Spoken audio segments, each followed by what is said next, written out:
Hey everybody, this is section 2 of Robert Ogman's Against the Nation, Anti-National Politics in Germany. Part 1 was the introduction, so part 2 is the first non-introduction section. And section 2 is titled The Left and the Nation. The origins of this book do not lie in abstract or historical debates about the left and the, quote, nation, nor in a historical interest in the German left per se. Rather, it emerges out of the failure of the contemporary left elsewhere, in the United States, to confront nationalism and anti-Semitism in the movement and in society more generally. There is a longer history, and so the focus of this section will be limited to the contemporary period from the anti-globalization movement onward. Sorry, I'm trying to get a blanket stuck out of my chair. Oh, Christ on the cross. Ugh. Sorry about that. People will be complaining. You videos suck. Eat my turds. Alright. New section. Anti-globalization movement. The U.S. anti-globalization movement that emerged out of the successful disruption of the World Trade Organization summit in Seattle, Washington in December 1999 was traversed by both nationalism and anti-Semitism. This was sometimes the result of the explicit right-wing attempts to present an alternative to, quote, globalization through raw American nationalism. One example of this was Pat Buchanan, who posited U.S. protectionism against the competition of global capitalism. I think Pat Buchanan's the big paleoconservative guy. But maybe I'm thinking of someone else. Yeah, no, I was right. I'm going to read Pat Buchanan's Wikipedia really quickly. Pat Buchanan was born in 1938. Pat Buchanan is an American paleoconservative, author, political commentator, and politician. Pat Buchanan was an assistant and special consultant to U.S. Presidents Richard Nixon, Gerald Ford, and Ronald Reagan.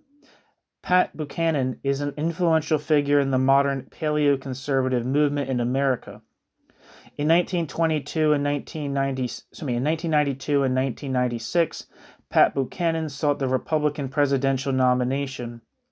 In 1992, Pat Buchanan ran against incumbent President George H.W. Bush, campaigning against Bush's breaking of his, quote, read my lips, no new taxes, end quote, pledge, as well as his foreign policy, his trade and immigration policy, and his positions on social issues.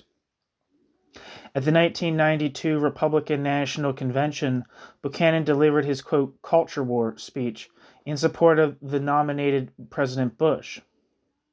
In 1996, Pat Buchanan ran against eventual Republican nominee Bob Dole, but withdrew after getting only 21% of Republican primary votes. In 2000, Pat Buchanan was the Reform Party's presidential nominee.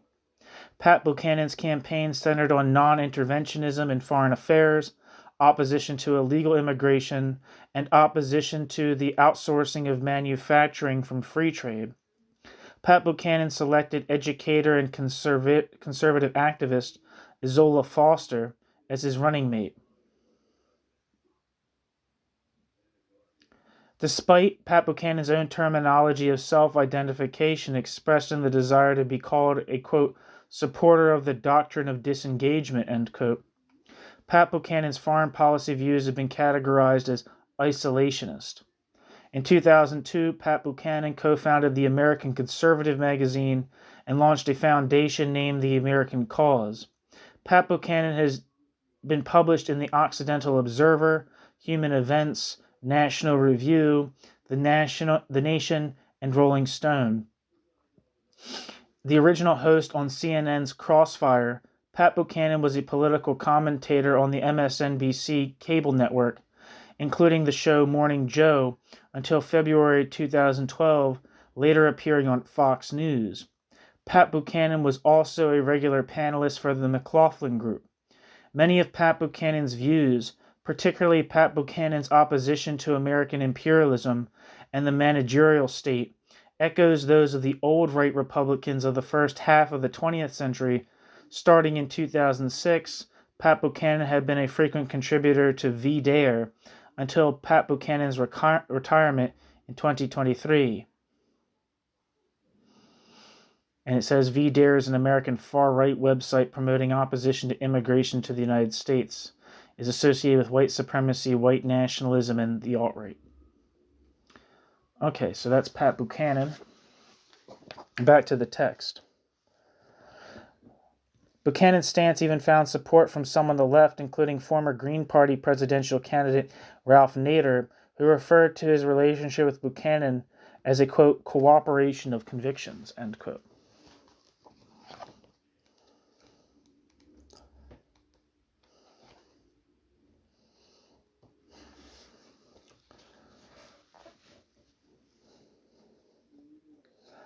Footnote. The incorporation of the former territory of the German Democratic Republic into the Federal Republic of Germany in 1989 is termed, quote, German reunification. 1989/1990 is termed, quote, German reunification. The term German reunification, however, clearly gives positive normative meaning to this political event and presents it as a logical process of the natural coming together of a divided nation. Former Social Democratic mayor of West Berlin, Willy Brandt, perfectly expressed this political sentiment in Brandt's statement about the opening of the Berlin Wall, quote, now grows together what belongs together, end quote. Because an alternative critical term has not been found to describe the political process, this book will sometimes use the dominant term, quote, reunification, which will not always be placed in quotation marks. Like the term, quote, the nation, the reader should understand the author's critical distance towards these terms, even when they are not placed in quotation marks. As we will see, the naturalization of these terms is strongly contested by the anti-national left. So that was a footnote that I had missed, actually, and here's the footnote that I didn't miss. See Anti-Fascist Forum, My Enemy's Enemy, Essays on Globalization, Fascism, and the Struggle Against Capitalism. Let's see if there's anything on that.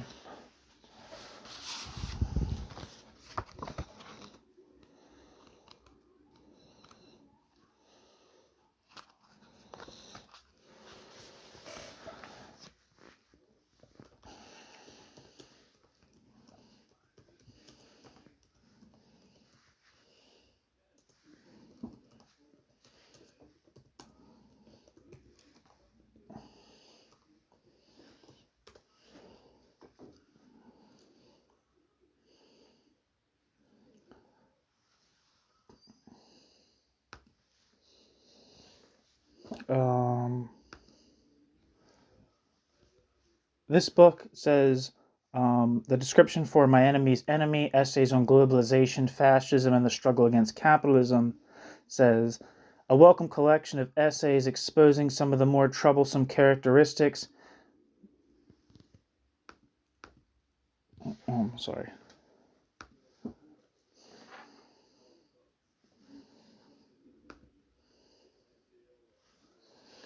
A welcome collection of essays exposing some of the more troublesome characteristics, reactionary tendencies, and unsavory elements in the struggle against globalization.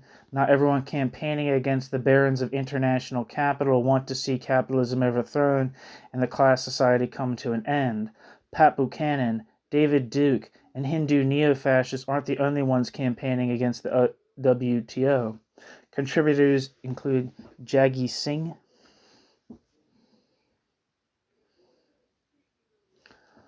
So that's the introduction. That's the description of that book. End footnote.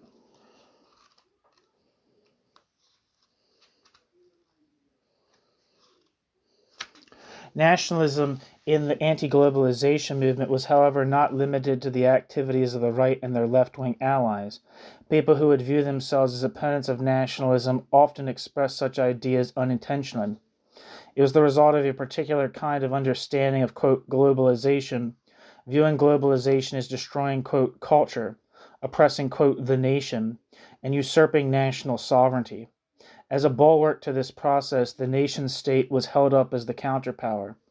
In some instances, a binary was imagined between a supposedly harmonious, productive national community and a hierarchical, parasitic, global, abstract force. As a result, quote, globalization and organizations like the World Trade Organization, the World Bank, the International Monetary Fund, and the World Economic Forum were understood as capitalism, while countries as such were thought of as victims. Footnote.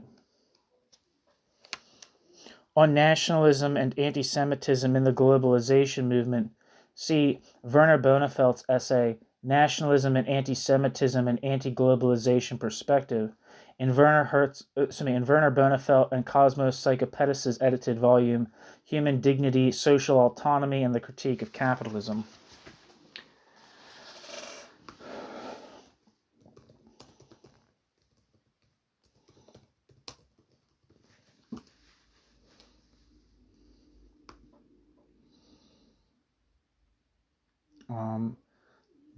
This book, Human Dignity, Social Autonomy, and the Critique of Capitalism, edited by Werner Bonnefeld and Cosmos Psychopedis, published in 2005.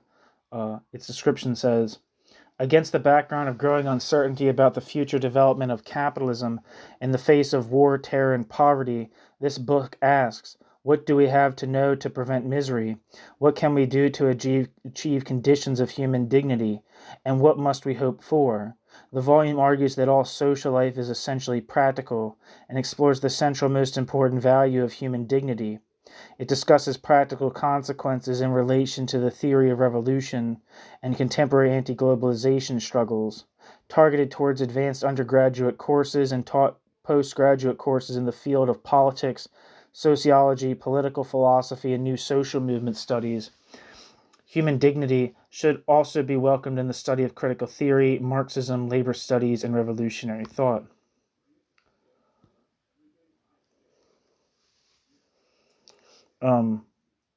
Contributors include Bonnefeld, Psychopedis, Hans-Georg Backhaus, Helmut Reichelt, Cosmos Psychopedis, Michael A. Lebovitz, Joseph Fascia, Sergio Tischler, and John Holloway. Back to the text. End footnote.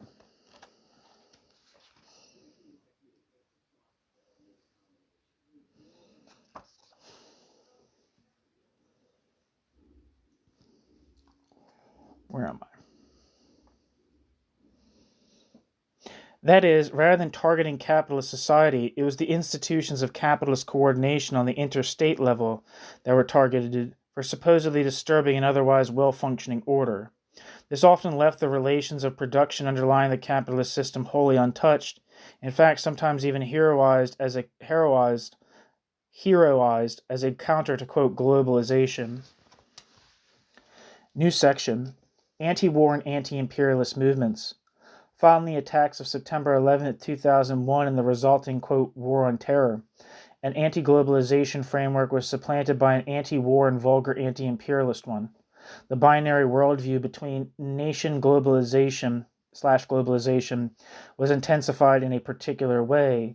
Now a perceived conflict between nations/nation states on the one side and international financial institutions /quote globalization on the other became a binary of a similar kind, where, quote, oppressed nations were dominated by imperialist states, the imperialist states being represented as the United States and Israel. This led to accommodations with the political Islamist movements and regimes. Naomi Klein and Arundhati Roy praised reactionary groups of the Iraqi, quote, insurgency. Quote, anti-war protesters claimed, quote, we are all Hezbollah. Left intellectual Judith Butler praised Hamas and Hezbollah as, quote, progressive and, quote, left, and, quote, peace and, quote, social justice activists met with Iran's President Mahmoud Ahmadinejad.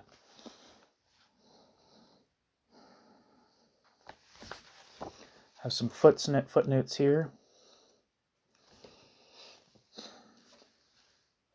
For a critique of, quote, neo-anti-imperialism and, quote, its similarities with right-wing positions and its non-emancipatory character, see Moïse Pistone's article, History and Helplessness, Mass Mobilization and Contemporary Forms of Anti-Capitalism.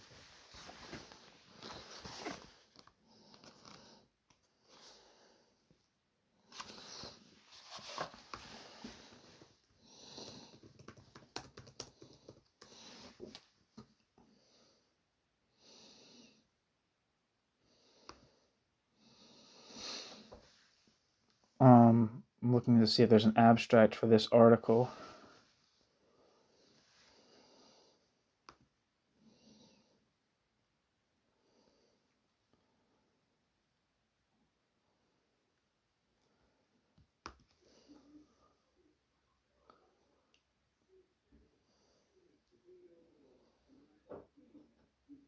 Yeah, I don't see an abstract for this.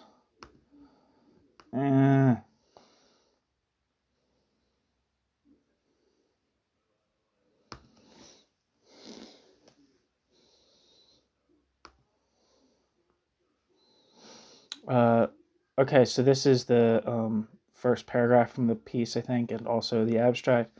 As is well known, the period since the early 1970s has been one of massive historical structural transformations of the global order, frequently referred to as the transition from Fordism to post-Fordism, or better, from Fordism to post-Fordism to neoliberal global capitalism. This transformation of social, economic, and cultural life, which has entailed the undermining of the state-centric order of the mid-20th century, has been as fundamental as the earlier transition from 19th century liberal capitalism to the state interventionist bureaucratic forms of the 20th century. These processes have entailed far-reaching changes in not only Western capitalist countries but communist countries as well, and led to the collapse of the Soviet Union and European communism, in addition to fundamental transformations in China. Consequently, they have been interpreted as marking the end of Marxism and of the theoretical relevance of Marxist critical theory. And yet these processes of historical transformation have also reasserted the central importance of historical dynamics and large-scale structural changes. This problematic, which is at the heart of Marx's critical theory, is precisely that which eludes the grasp of the major theories of the immediate post-Fordist era, those of Michel Foucault, Jacques Derrida, and Jürgen Habermas. Recent transformations have revealed those theories to have been retrospective, focused critically on the Fordist era, but no longer adequate to the contemporary post-Fordist world, emphasizing the problematic of historical dynamics and transformation. Okay, so that's the abstract for Moïse Pistone's History and Helplessness, Mass Mobilization, Contemporary Forms of Anti-Capitalism, which really wasn't an abstract of the article. I think they just copy and pasted the first paragraph.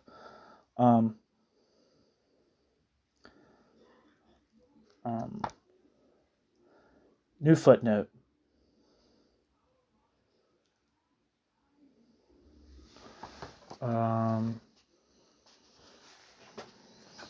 See Peter Hudis's article, Resistance or Retrogression, The Battle of Ideas over Iraq, published with News and Letters, November 2004.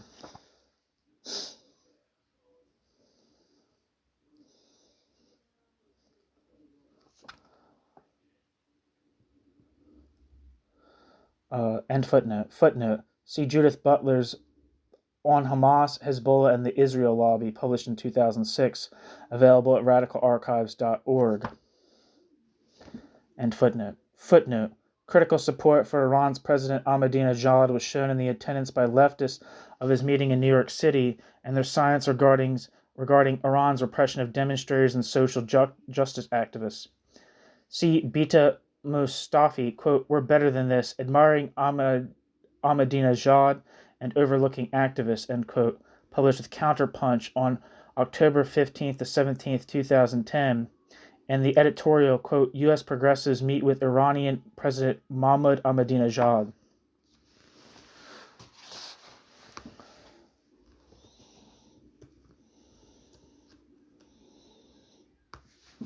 End footnote. According to Wikipedia, Mahmoud Ahmadinejad was born in 1956. Mahmoud Ahmadinejad is an Iranian principalist and nationalist politician who served as the 6th president of Iran from 2005 to 2013. Mahmoud Ahmadinejad is currently a member of the Expediency Discernment Council.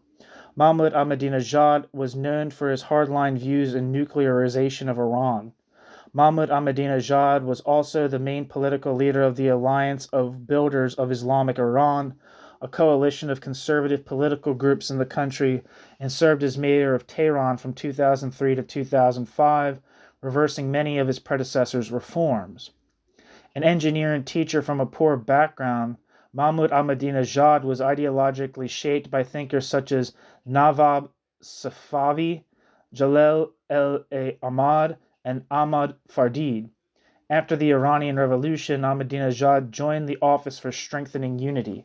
Appointed a provincial governor in 1993, Mahmoud Ahmadinejad was replaced along with all other provincial governors in 1997 after the election of President Mohammad Khatami and returned to teaching. Tehran's council elected Mahmoud Ahmadinejad mayor in 2003. Mahmoud Ahmadinejad took a religious hardline, reversing reforms of previous moderate mayors. Mahmoud Ahmadinejad's 2005 presidential campaign, supported by the Alliance of Builders of Islamic Iran, garnered 62% of the runoff election votes, and Mahmoud Ahmadinejad became president on the 3rd of August 2005. During Mahmoud Ahmadinejad's presidency, Ahmadinejad was a controversial figure both in Iran and worldwide. Mahmoud Ahmadinejad was criticized domestically for his economic policies and was accused of disregard for human rights by organizations in North America and Europe.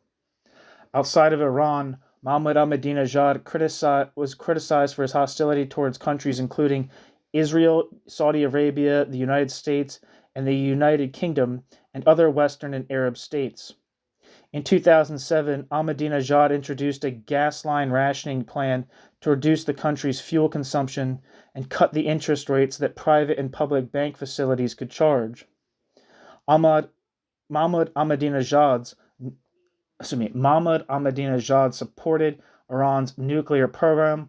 Mahmoud Ahmadinejad's election to a second term in 2009 was widely disputed and led to widespread protests domestically and criticism from Western countries. During Mahmoud Ahmadinejad's second term, Ahmadinejad experienced a power struggle with reformers and other traditionalists in parliament and the Revolutionary Guard, as well as with Supreme Leader Ali Khamenei.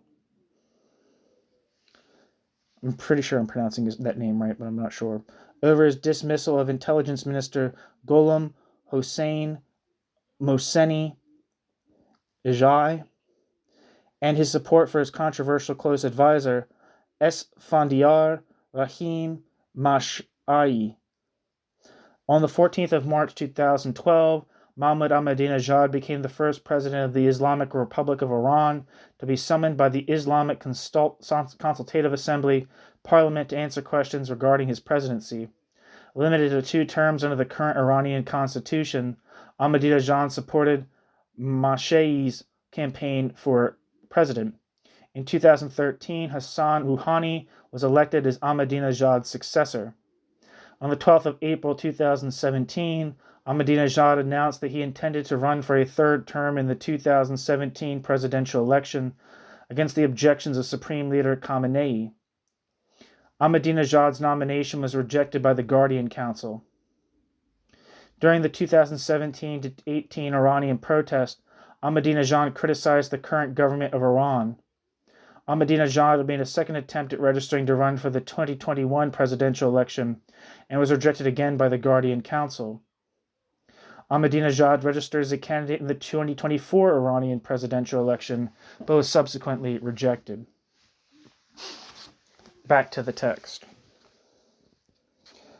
Nationalism and anti-Semitism on the U.S. left is also the result of direct attempts of some leftists to court American nationalists and right-wing libertarians as allies. Just like Ralph Nader, Alexander Cockburn, the editor of the left-wing newsletter and website Counterpunch, saw a potential ally in Buchanan, the isolationist right, and the right-wing libertarian Ron Paul.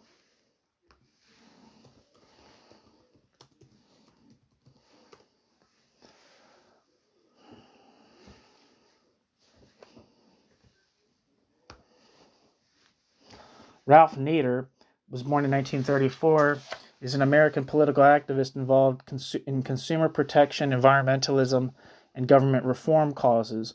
Nader is a perennial presidential candidate. Nader's 1965 book, Unsafe at Any Speed, which criticized the automotive industry for its safety record, helped lead to the passage of the National Traffic and Motor Vehicle Safety Act in 1966. The son of Lebanese immigrants to the United States, Nader attended Princeton University and Harvard Law School. Nader quickly developed an interest in vehicle designs that were hazardous and contributed to elevated levels of car accidents and fatalities.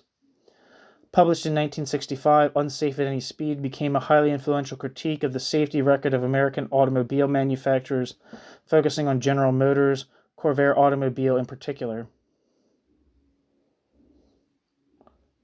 Following the publication of Unsafe at Any Speed, Nader led a group of volunteer law students dubbed Nader's Raiders in an investigation of the Federal Trade Commission, leading directly to that agency's overhaul and reform. In the 1970s, Nader leveraged his growing popularity to establish a number of advocacy and watchdog groups, including the Public Interest Research Group, the Center for Auto Safety, and Public Citizen. Two of Nader's most notable targets were the Chevy Corvair and the Ford Pinto. Nader made 4 bids to become President of the United States, running with the Green Party in 1996 and 2000, the Reform Party in 2004, and as an independent in 2008. Didn't they say that, did they say that Pat Buchanan ran for the Reform Party as well? Is that what we just said? I'm not sure. In each campaign, Nader said he sought to highlight unreported issues and a perceived need for electoral reform. Nader received nearly 3 million votes during his 2000 candidacy, but also stirred controversy over allegations that Nader's campaign helped Republican candidate George W. Bush win a close election against Democratic candidate Al Gore. In 2006, the Atlantic Monthly listed Nader as one of the 100 most influential Americans in history.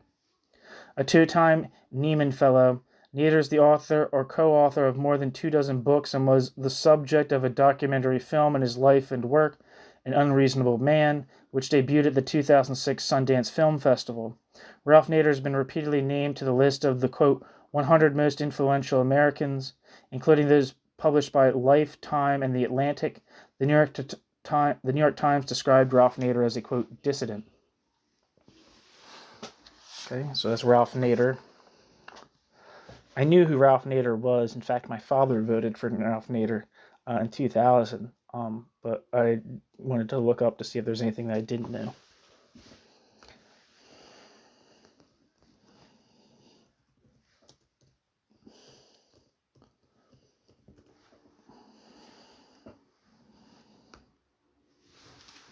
Wikipedia says Alexander Cockburn lived from 1941 to 2012.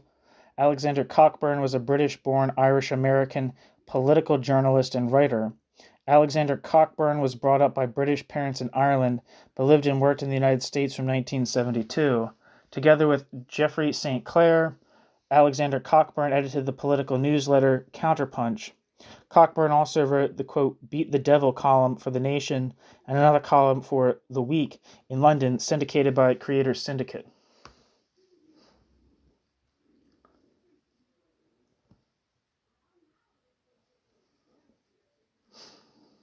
And Wikipedia says Counterpunch is a left-wing online magazine.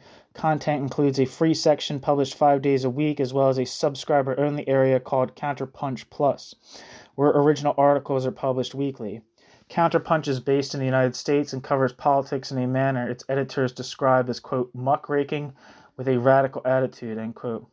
From 1993 to 2020, Counterpunch published a newsletter and a magazine.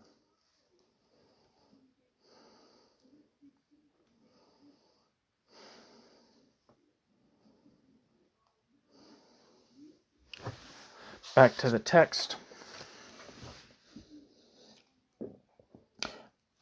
Footnote.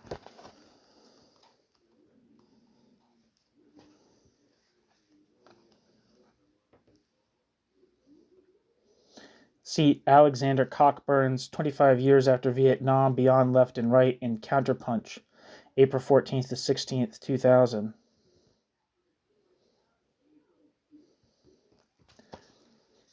End footnote.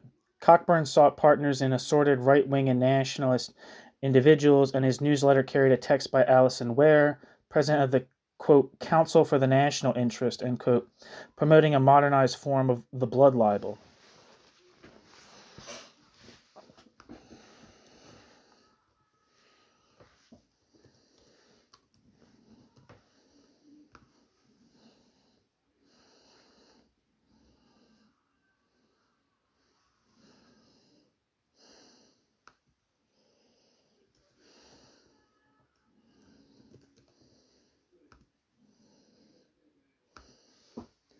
Wikipedia says Alison Ware is an American activist and writer known for her interest in the Israeli-Palestinian conflict.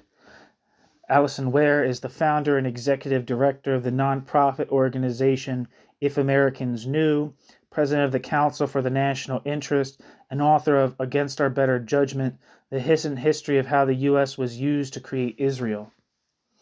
Alison Ware is known for her critical views towards Israel and its supporters, and for critiquing media coverage of Israel. Due to allegations of anti-Semitism, Alison Ware has been shunned by parts of the anti-Zionist movement.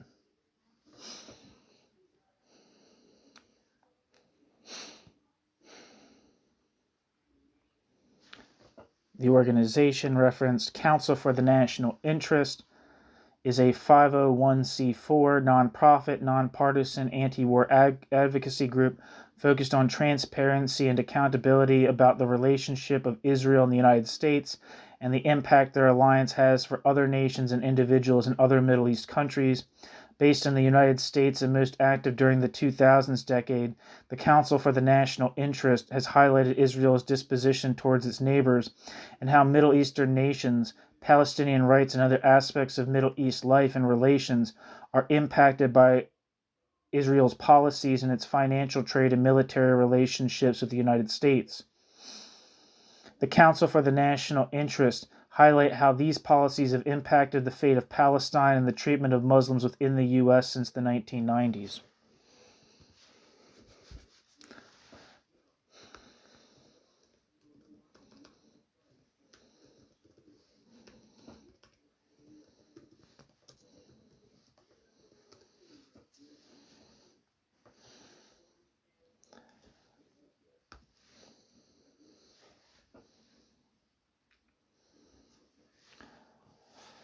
Back to the text.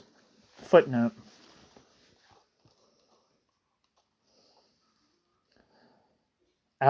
See Alison Ware's article, The New, quote, Blood Libel, end quote, Israeli Organ Harvesting, published with Counterpunch on August 28th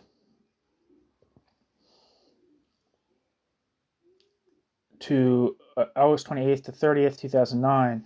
For critique, see Adam Holland, Blood Libel, promoted by Counterpunch. End footnote. And it ran an article by Michael Neumann, urging the left to trivialize anti-Semitism.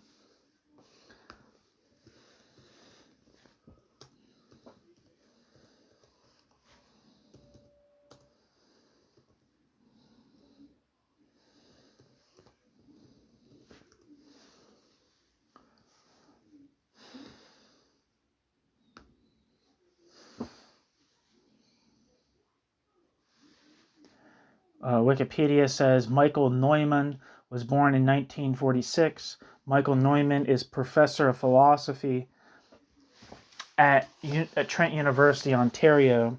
Michael Neumann is the author of What's Left? Radical Politics and the Radical Psyche, published in 1988. The Rule of Law, Politicizing Ethics, in 2002, and The Case of Israel, again in 2005, and has published papers on utilitarianism and rationality.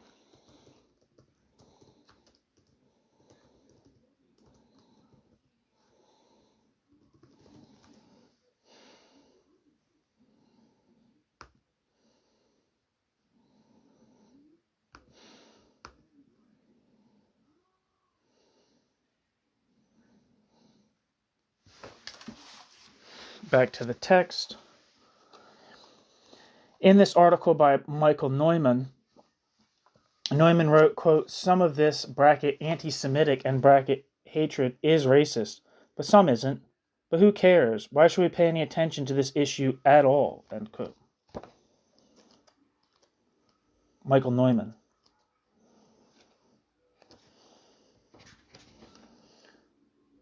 Footnote. See the article, Michael Neumann, What is Anti-Semitism? Published with Counterpunch, 4th of June, 2002. In the article, Neumann continues, quote, "This is not to excuse genuine anti-Semitism. It is to trivialize it." End quote. And, quote, "Undoubtedly there is genuine anti-Semitism in the Arab world. The distribution of the protocols of the elders of Zion, the myths about stealing the blood of Gentile babies. This is utterly inexcusable. So is your failure to answer Aunt B's last letter," end quote. I'm pretty sure that article was published in a book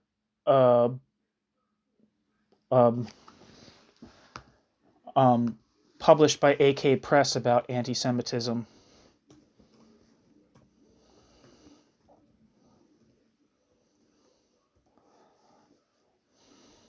Yeah. The Politics of Anti-Semitism, edited by Alexander Cockburn.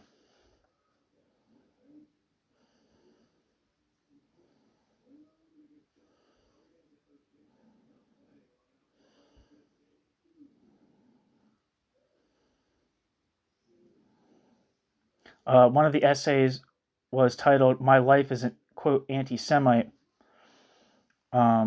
by Alexander Cockburn.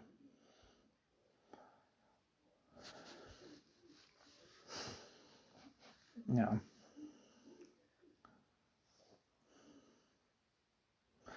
And it has a lot of, yeah.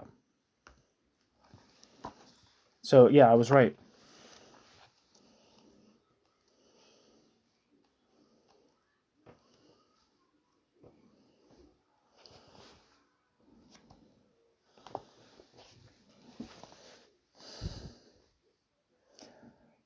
Back to the text. Not only does Michael Neumann aim to trivialize anti-Semitism, he also actively promotes it. In an exchange with the openly anti-Semitic website Jewish Tribal Review, he differentiates between, quote, good and, quote, bad anti-Semites, and expresses his lack of concern that Nazis and racists use his material. This is documented in David Hirsch's article, How Anti-Zionism Lays the Basis for Open Anti-Semitism.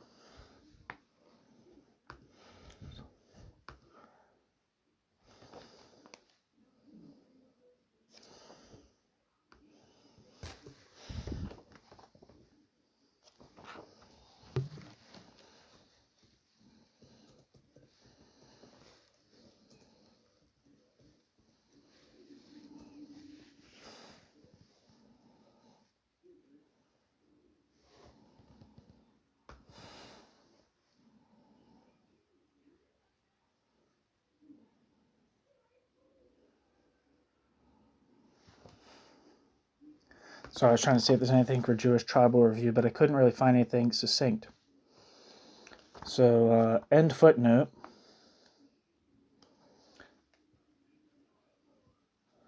Back to the text. Aside from particularly conscious efforts to work with the right, other U.S. leftists rely on websites of the right. For example, antiwar.com as their source of information and opinion.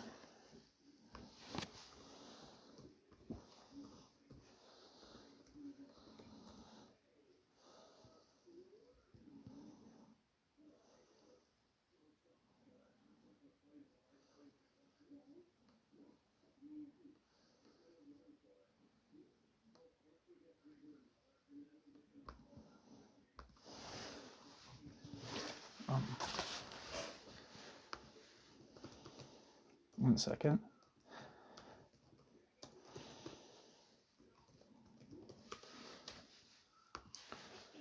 Wikipedia says, antiwar.com is an American political website founded in 1995 that describes itself as devoted to non-interventionism and as opposing imperialism and war. Antiwar.com has a right-wing libertarian perspective and is a project of the Randolph Byrne Institute. The website states that it is, quote, fighting the next information war. Back to the text. The website was extremely popular during the height of the Iraq War. Antiwar.com is run by the, quote, anti-interventionist libertarian right and is part of the right-wing populist tradition.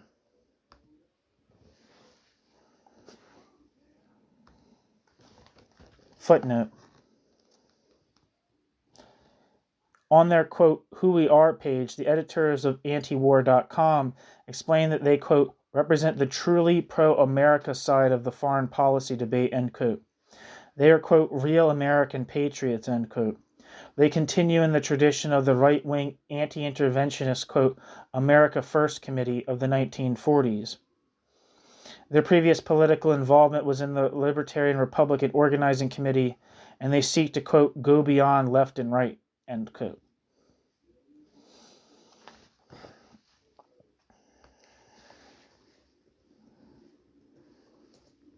End footnote.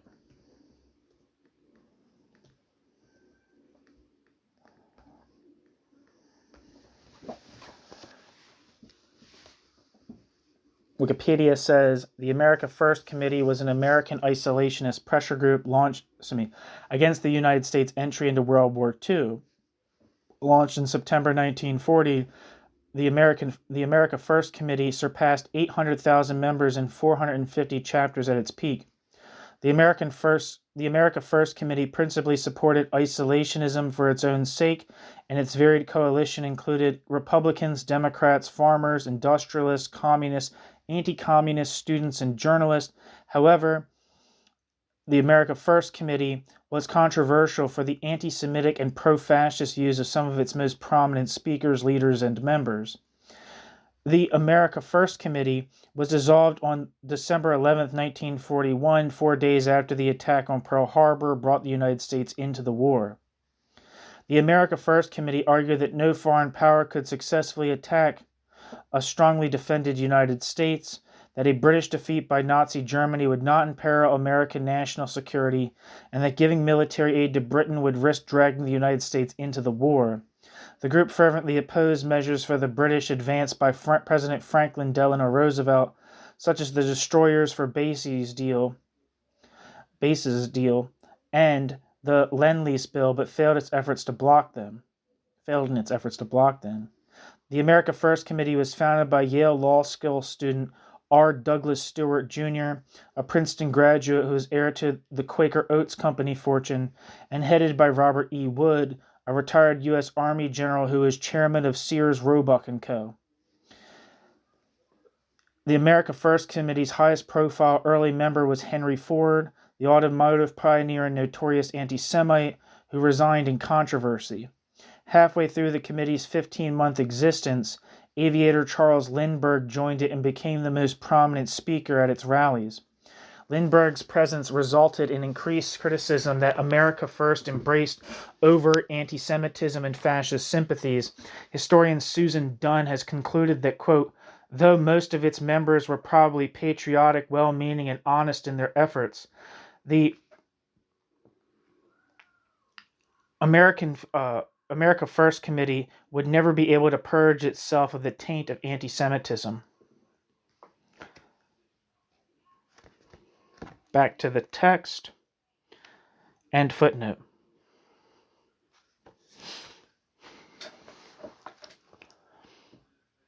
Nationalist perspectives also are present in the U.S. left in the adoption of the, quote, Israel lobby conspiracy, which presents U.S. foreign policy as being dictated by Israel and Israel's American, quote, agents.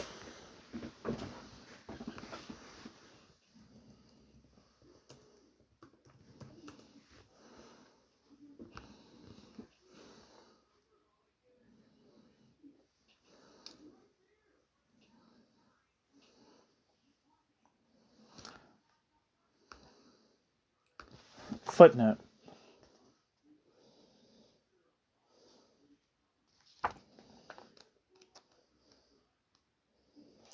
See, for example, Robert Fisk's article, The United States of Israel, and James Petrus, The Power of Israel in the United States.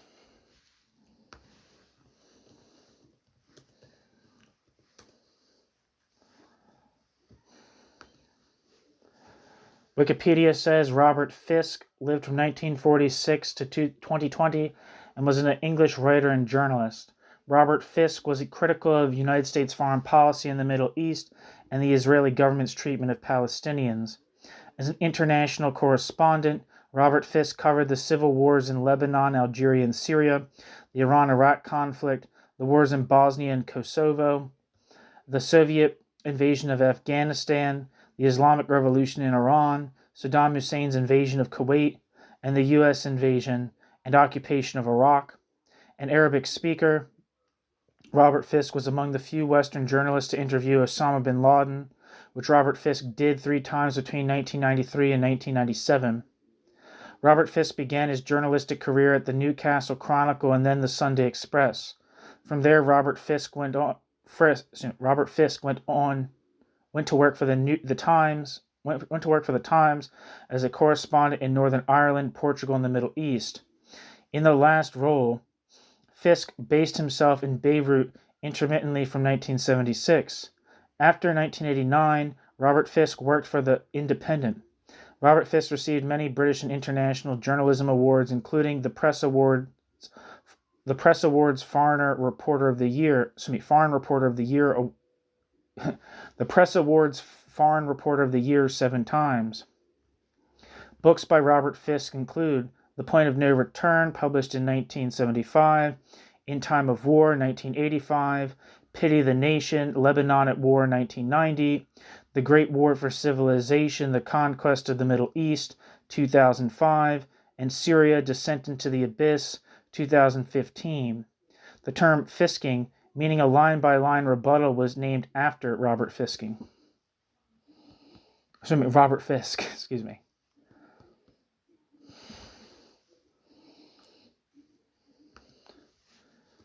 James Petrus. I think he has works in the journal Critique and other socialist journals.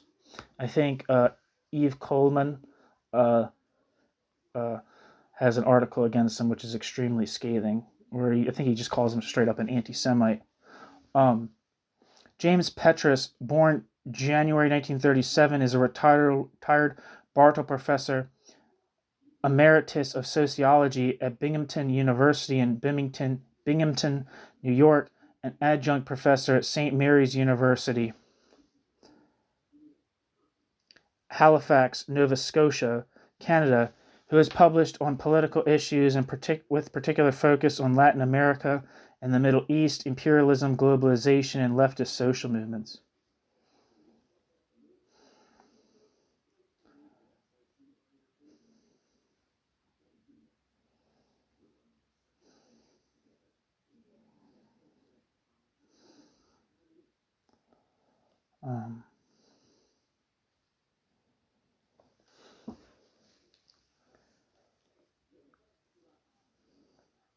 There's actually a quote from Werner Bonefeld on his Wikipedia page.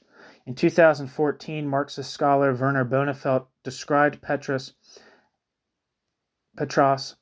as exemplary of a current of anti-Semitism on the anti-imperialist left. Quote, the Jews, in Petras's work, end bracket, have not only conquered Palestine, the Jews have also taken control of America, or as James Petros sees it, the current effort of, quote, U.S. empire building, end quote, is shaped by, quote, Zionist empire builders, end quote, end quote. James Petros.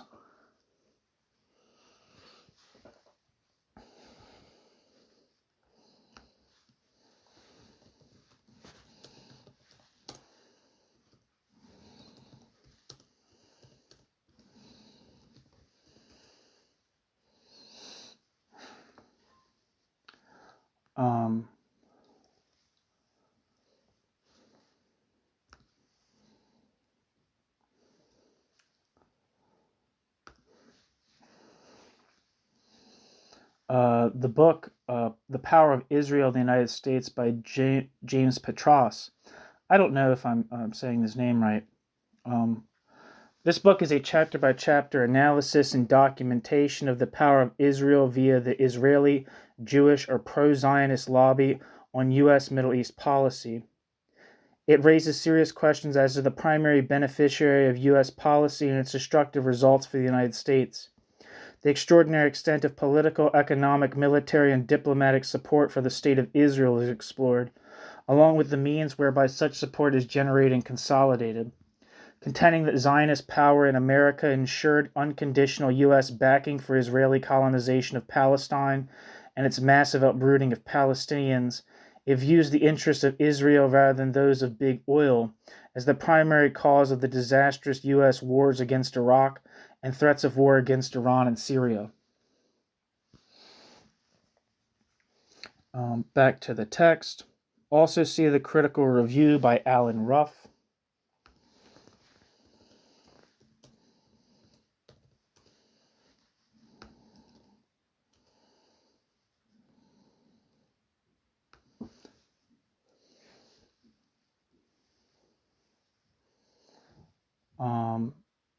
Alan Ruff has a book on his on PM Press titled "About the History of Charles H. Kerr and Company, Radical Publishers." It says Alan Ruff is a historian and activist who received his PhD in U.S. history from the University of Wisconsin-Madison. Alan Ruff's written on the history of the American left, local history, and has published one novel.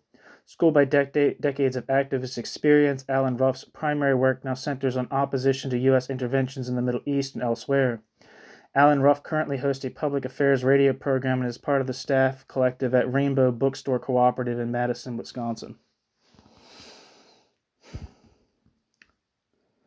See also the critical review by Alan Ruff. Back to the text. By Alan Ruff, Do Zionists Run America and Against the Current? Published May to June 2007. Alan Ruff focuses on the role of populism in Petros's text, which presents an otherwise healthy U.S. body politic being usurped by foreign agents. Petros's The Power of Israel in the United States supports a populism with a, quote, penchant for conspiratorial theory and a related quest to exercise evil cabals, rid the country of outsiders and or their domestic agents, and reclaim, quote, the republic, end quote. End footnote.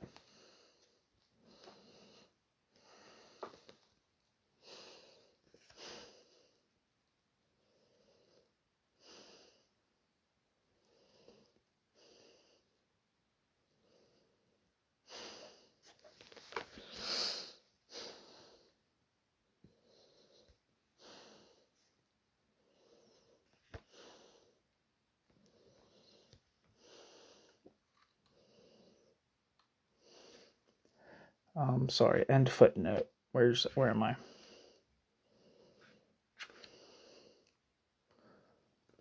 This was seen in the positive reception of the book The Israel Lobby in U.S. Foreign Policy, written by conservative neo-realists John Mearsheimer and Stephen Walt.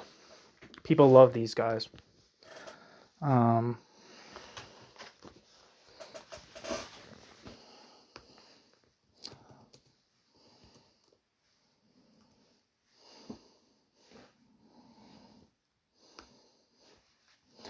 John Mearsheimer born in 1947, is an American political scientist and international relations scholar. John Mearsheimer is the R. Wendell Harrison Distinguished Service Professor at the University of Chicago. Mearsheimer is best known for developing the theory of offensive realism, which describes the interaction between great powers as being primarily driven by the rational desire to achieve regional hegemony in an anarchic international system. In accordance with this theory, Mearsheimer believes that China's growing power will likely bring it into conflict with the United States. In his 2007 book, The Israel Lobby and U.S. Foreign Policy, Mearsheimer argued that the Israel lobby wields disproportionate influence over U.S. foreign policy. Mearsheimer's more recent work focuses on relations between the United States and China and the West's involvement in the Russian invasion of Ukraine.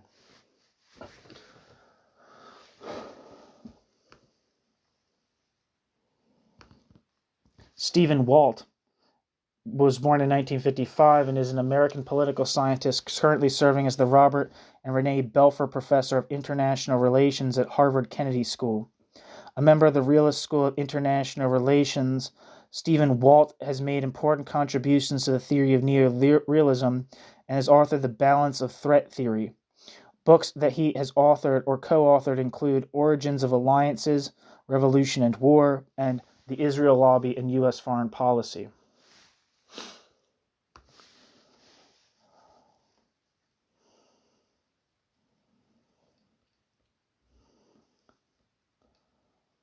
Wikipedia says, The Israel Lobby and U.S. Foreign Policy is a book by John Mearsheimer, professor of political science at the University of Chicago, and Stephen Walt, professor of international relations at Harvard Kennedy School at Harvard University, published in late August 2007. The Israel Lobby and U.S. Foreign Policy was a New York Times bestseller.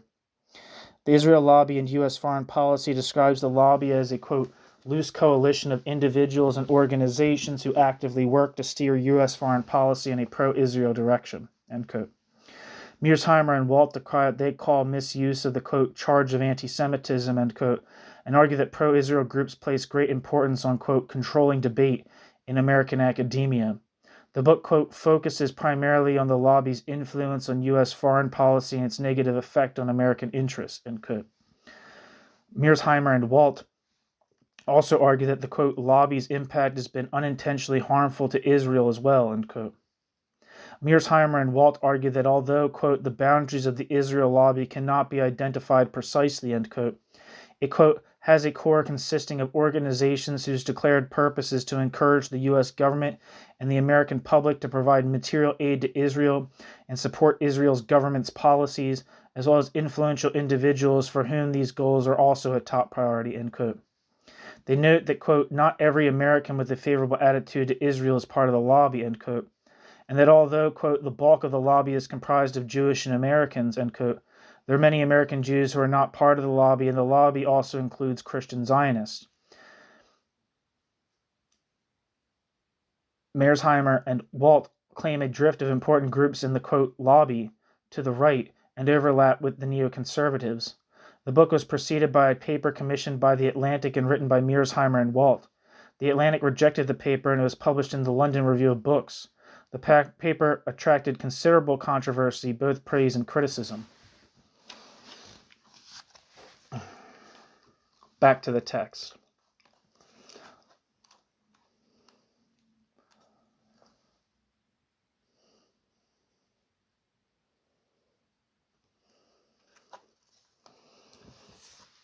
Left critics such as Noam Chomsky criticized the thesis of these authors as, quote, not very convincing, end quote. Instead of, quote, the lobby, end quote, Chomsky argued, the determinants of U.S. foreign policy was the, quote, strategic economic interests of concentrations of domestic power in the tight state-corporate linkage, end quote. Footnote. Noam Chomsky, The Israel Lobby, at ZNet, March 28, 2006. End footnote. But Chomsky's and similar positions were often marginalized in a milieu dominated by common references to the power of the, quote, Zionist lobby, end quote. Underlying the Israel lobby argument is the assumption that U.S. foreign policy in the Middle East has been a failure. But Chomsky points out that this is only the case if you misunderstand who the policy is supposed to serve. For neorealists such as Mearsheimer and Walt, there is a conflation of, quote, national interest and the material interests of the U.S. population. For Chomsky, it is quite clear that U.S. foreign policy has not been a failure for the interest U.S. foreign policy represents, which is that of capital, with particular focus on the arms and energy industries, but also a broader geopolitical strategy in the region to ensure those interests. Rather than advancing a counter-hegemonic project, the real appeal of the, quote, lobby thesis is that it, quote, leaves the U.S. government untouched on its high pinnacle of nobility, ... merely in the grip of an all-powerful force that it cannot escape, end quote, explains Chomsky.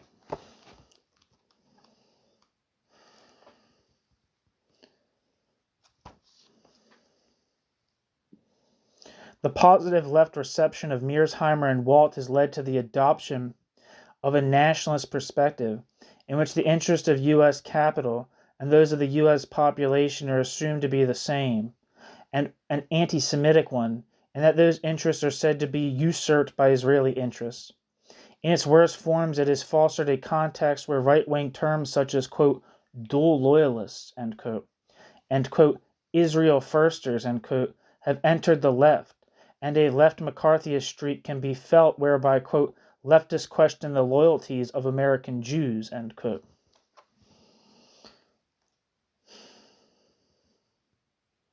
Footnote. See Cale, Lesson, Elliot Abrams, dual loyalist and neocon extraordinaire. End footnote. And footnote. James Kirchick, A Case of Leftist McCarthyism, in Haaretz, January 13th, 2012.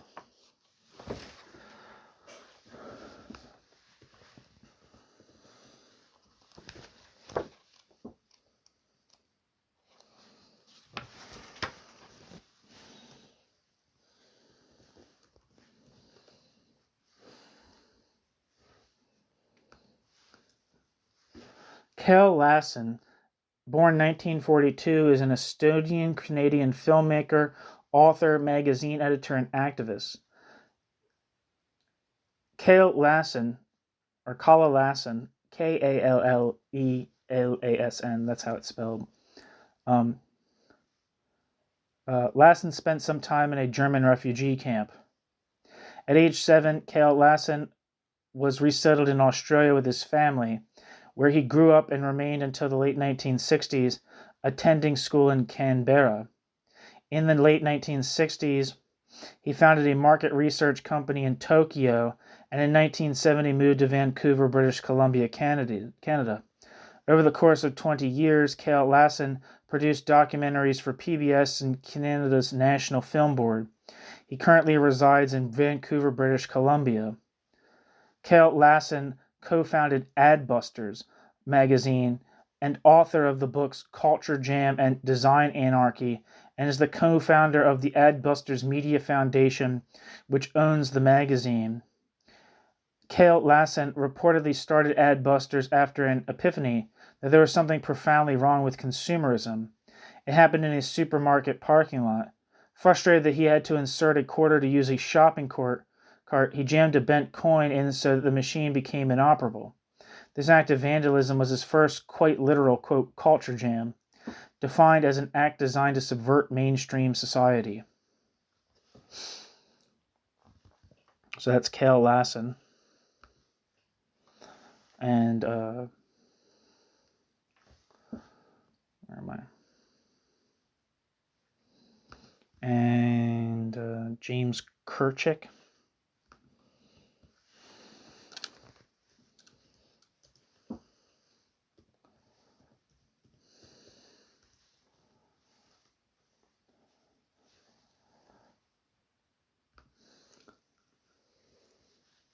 James Kirchick, born in 1983, is an American reporter, foreign correspondent, author, and columnist. He has been described as a conservative or neoconservative.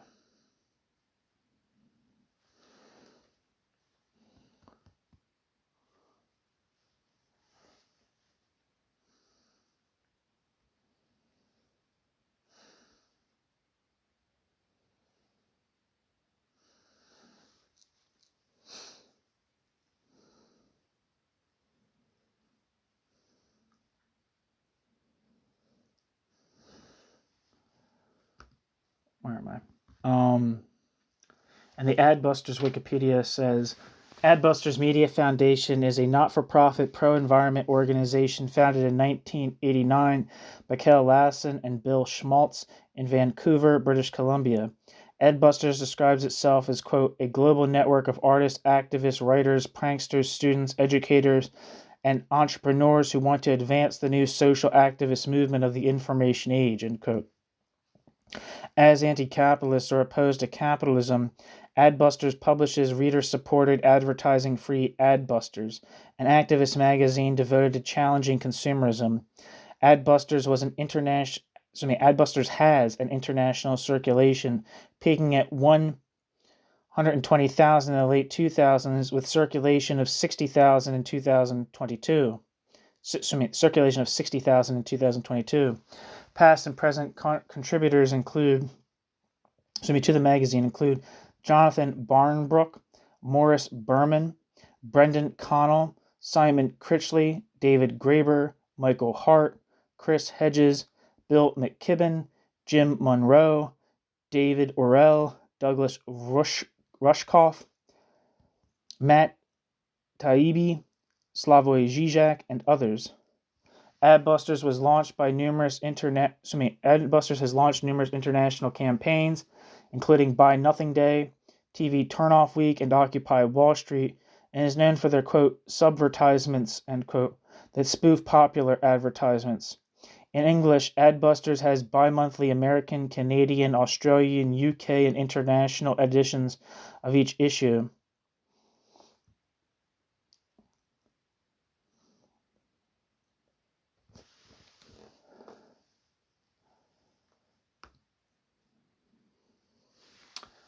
Back to the text and footnote.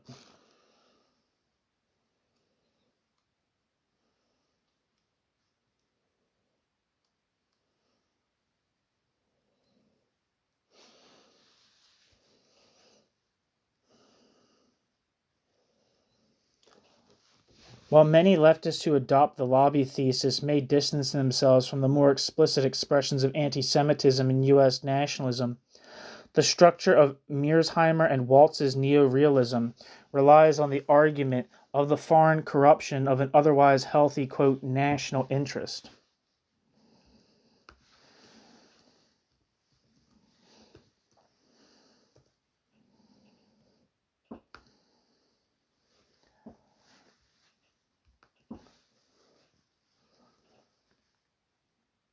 According to Wikipedia, neo-realism or structural realism is a theory of international relations that emphasizes the role of power politics in international relations, sees competition and conflict as enduring features, and sees limited potential for cooperation. The anarchic state of the international system means that states cannot be certain of other states' intentions and their security, thus prompting them to engage in power politics. Neo-realism was first outlined by Kenneth Waltz in his 1979 book, Theory of International Politics. Alongside neoliberalism, neo-realism is one of the two most influential contemporary approaches to international relations. The two perspectives dominate international relations theory from the 1960s to the 1990s. Neo-realism emerged from the North American discipline of political science and reformulates the classical realist tradition of E.H. Carr, Hans Morgenthau, George Kennan, and Reinhold Niebuhr. Neorealism is subdivided into defensism and offensive neorealism.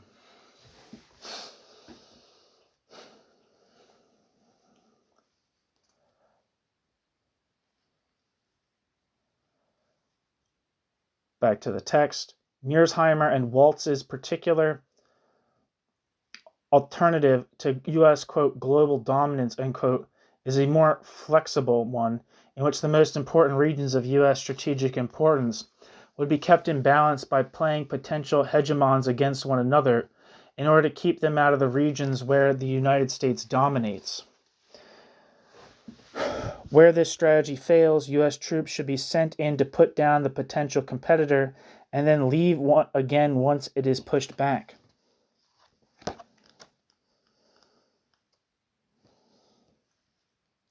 Footnote: Mearsheimer and Walt advocate a U.S. grand strategy of, quote, offshore balancing.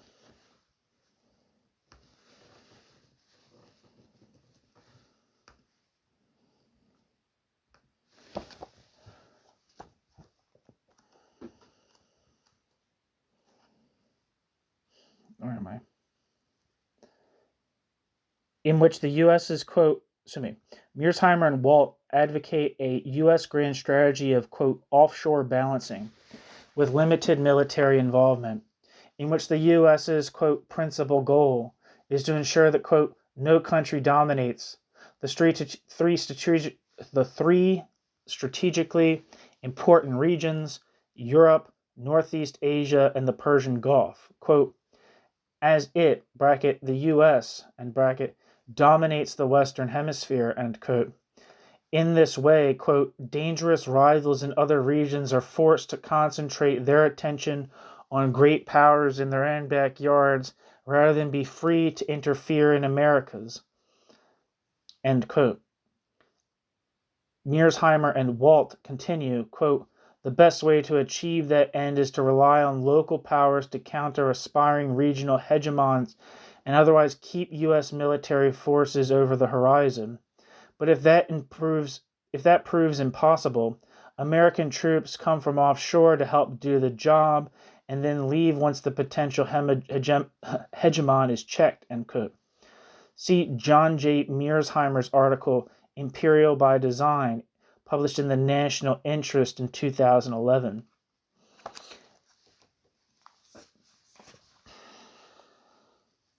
Wikipedia says, offshore balancing is a strategic concept used in realist analysis and international relations. Offshore balancing describes a strategy in which a great power uses favored regional powers to check the rise of potentially hostile powers. This strategy stands in contrast to the dominant grand strategy in the United States, liberal hegemony. Offshore balancing calls for the United States to withdraw from onshore positions and focus its offshore capabilities on the three key geopolitical regions of the world: Europe, the Persian Gulf, and Northeast Asia. Back to the text. Bill Weinberg also criticizes the Israel lobby and U.S. foreign policy of the book as reversing the relationship between U.S. and Israel and of advancing a, quote, American nationalist right position with overtones of xenophobia and, however much the charge has been abused, anti-Semitism, end quote. Bill Weinberg.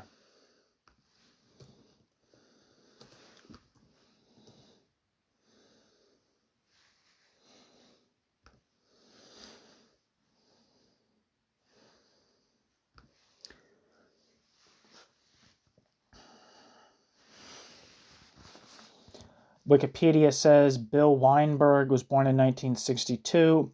Bill Weinberg is an American political writer and radio personality based in New York City.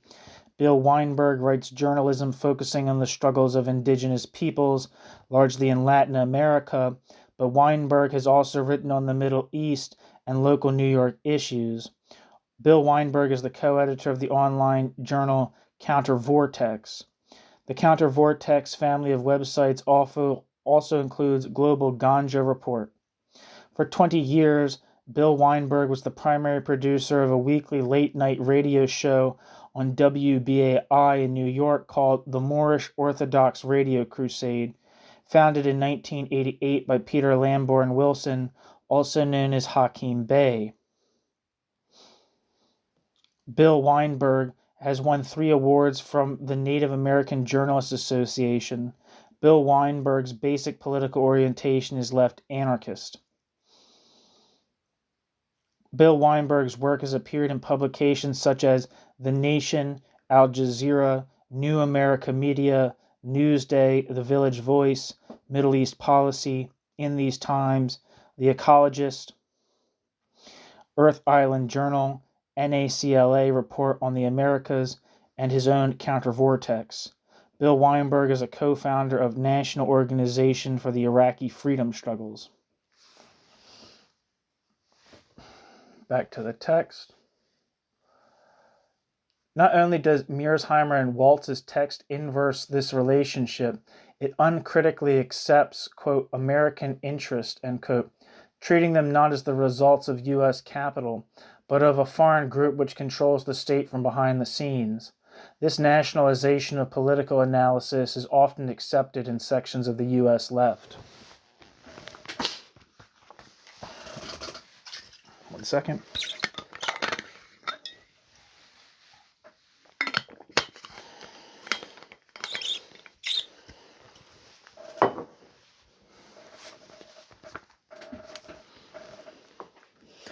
New section, the quote, Occupy movement. If the attacks of September 11th, 2001 changed the political context for the left, the outbreak of the global economic crisis in 2007/8 realigned the political terrain once again. In the early 2000s, the momentum of the anti-globalization movement was stopped short by the rapid change in political mood as the, quote, war on terror, end quote, came to frame societal debate. In response, a vulgar anti-imperialist position came to the fore. In its worst variants, leftists supported the binary worldview of global power struggles advanced by the Bush administration, in some cases simply inversing it by lending tacit support to some of the most reactionary forces abroad, so long as they could be construed as, quote, anti-imperialist. Since 2007/2008, the economic crisis has realigned the political context with wide-ranging implications for left political opposition. The Obama presidency, the retreat from U.S. foreign military deployment in Iraq, the Great Recession, the Arab Spring have all contributed to this. The result has been the reemergence of the question of social class.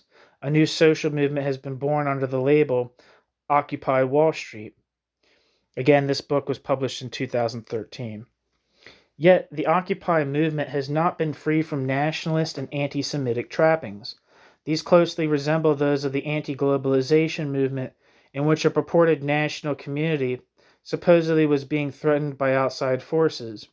A similar position is found at times in the Occupy movement, with the defense of a, quote, real, honest, productive, end quote, economy, or community against, quote, financial, parasitic, end quote, finance.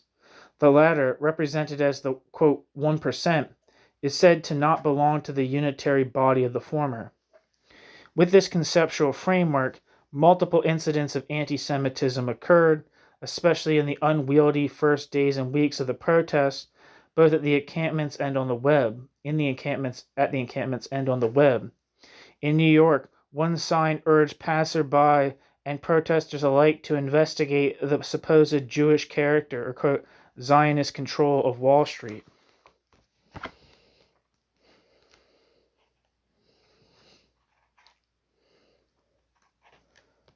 Footnote. See Seth Weiss, Wall Street Protests Marred by Anti-Semitism, published with the Marxist Humanist Initiative.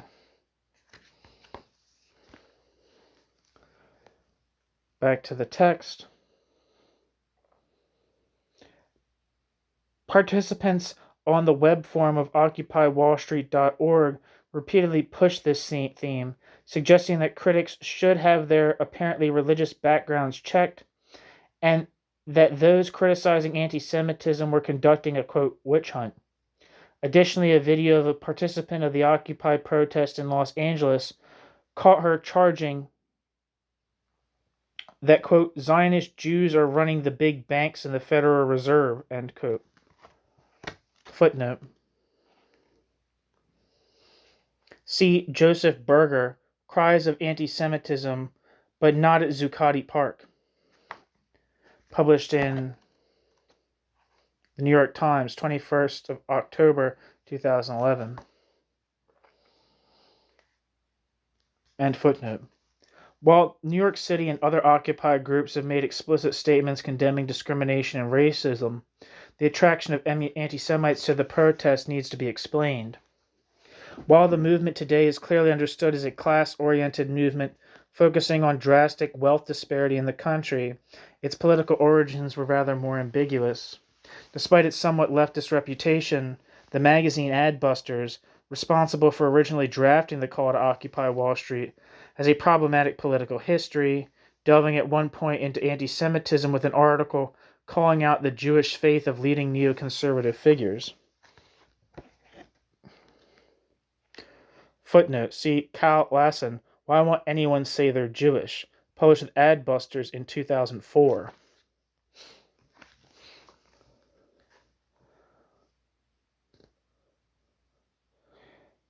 End footnote. The magazine's original call to protest had a vagueness about it which left it open to nationalist interpretations. It did this by advancing a, quote, beyond left and right, end quote, position, and therefore assuming a collective unity beyond political perspectives. For example, the statement claimed to represent something that, quote, all Americans right and left, can stand behind. Footnote, editorial, quote, hashtag Occupy Wall Street, a shift in revolutionary tactics, end quote. Adbusters, July 13th, 2011. I remember when they put out the call for Occupy Wall Street. That's how old I am.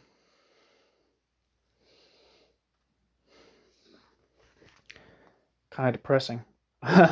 End footnote. And the only unifying thing they could come up with is an opposition to, quote, corruption. Their attempt to go beyond politics resulted in their positive view of the Tea Party. The conservative movement or its political values or platform should not be opposed, but rather transcended. We should, quote, take a step beyond the Tea Party movement, end quote, Adbusters urged. Yet precisely which elements ought to be left behind?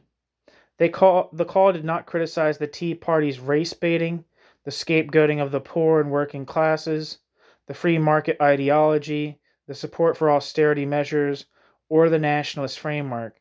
Instead, the magazine advised Occupy to learn from the Tea Party by avoiding the, quote, helpless, entrapment, by the current power structure, end quote. Are the real limitations of the Tea Party its vulnerability to outside forces? The Tea Party's, quote, domination, end quote, from think tanks and commercial television broadcasters, and its participation in the electoral system? With this kind of call to action, it was little surprised that right-wing activists were initially attracted to the Occupy movement. The group U.S. Day of Rage circulated a call picking up on and sharpening the nationalist rhetoric found in Adbusters' original statement.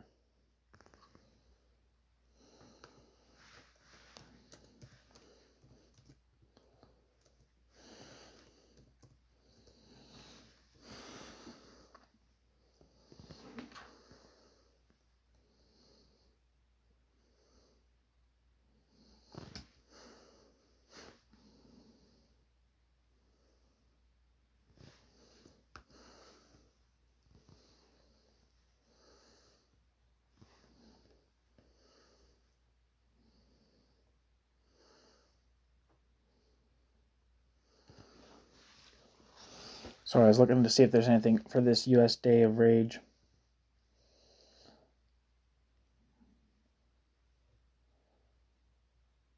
The group U.S. Day of Rage circulated a call picking up on and sharpening the nationalist rhetoric found in Adbusters' original statement. Here, they too spoke of, quote, going beyond left and right, end quote. Yet this time, the Tea Party, as well as, quote, conservatives, were explicitly included and welcome to join the movement. For U.S. Day of Rage, it was a conflict between, quote, the nation and the, quote, elite. Footnote.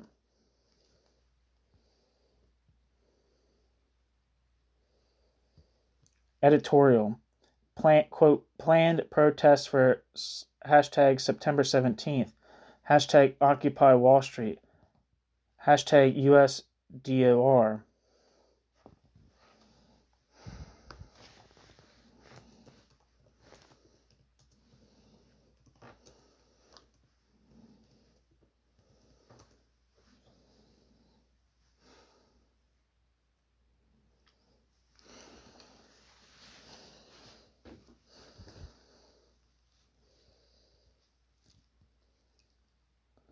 End footnote.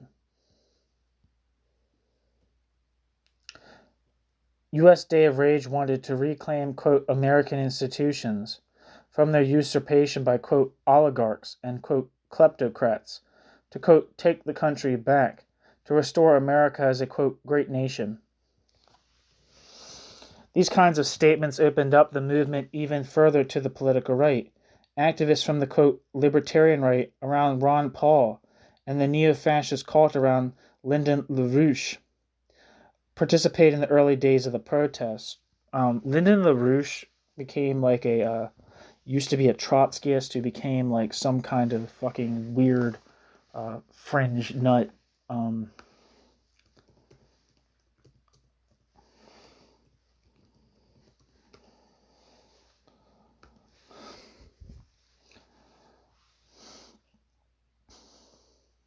Yeah, he became weird.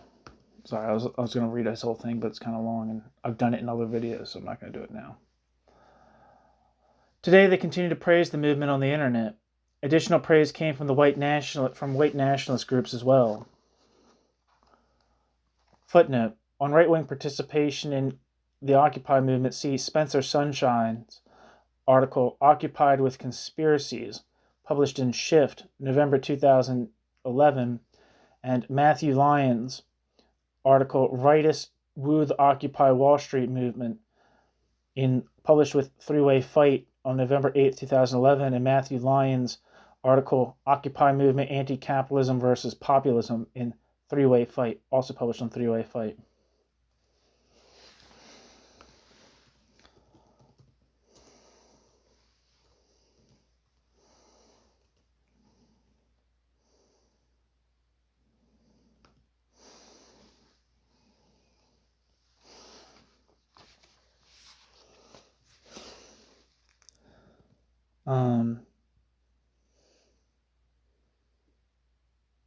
End footnote. One participant of the New York City protest on September 17, 2011, described the gathering as so politically mixed that, quote, it was not immediately clear if it was a movement of the left or the right or what it wanted, end quote. Footnote.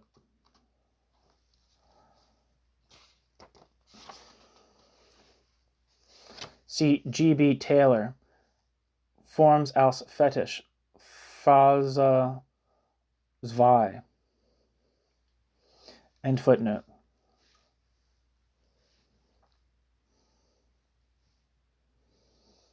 There was, he continues, quote, a sizable contingent, end quote, of people, quote, holding signs for a variety of right-wing, economic, libertarian, and 9/11 conspiracy themes, end quote.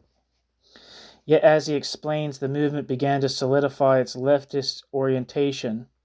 Quote, by the end of the first week, the movement's public image had become more traditionally left, primarily focused on economic inequality and reinvigorating democracy. End quote. The positive references in Adbuster's call to the anti-globalization movement, the Arab Spring, and the Spanish Indignados affirmed anarchists, socialists, direct actionists, community organizers, and labor movement activists in their efforts to organize a class-based response to the crisis around the slogan, quote, we are the 99%.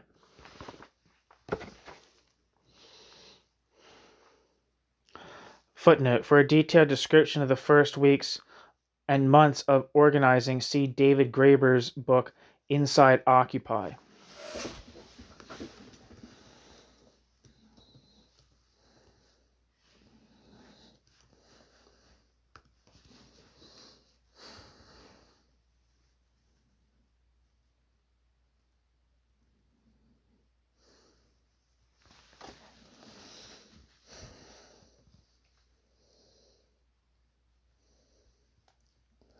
End footnote. I couldn't find anything for this book, so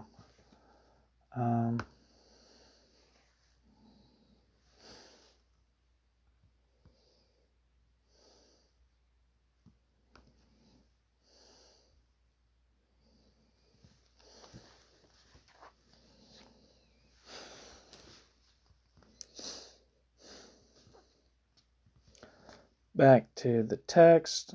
End footnote. The hell? Where am I?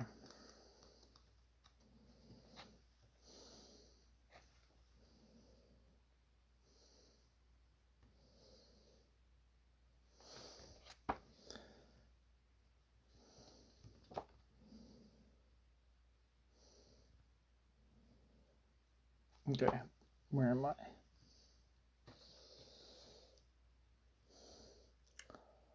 End footnote. Yet this slogan, like much of the movement's political content, has a certain ambiguity about it that leaves it open to different interpretations. Whereas the slogan, on the one hand, turns the growing disparity of wealth into a tool for political mobilization around economic class, it also resonates with nationalist, conservative, and right-wing thought when this 1% is treated as foreign to the unitary body of the 99%, seen in their eyes as, quote, the nation, end quote. While the vague political content of the movement has left it open to this kind of interpretation, it is quite clear now that the movement is one of the left, centered on economic justice.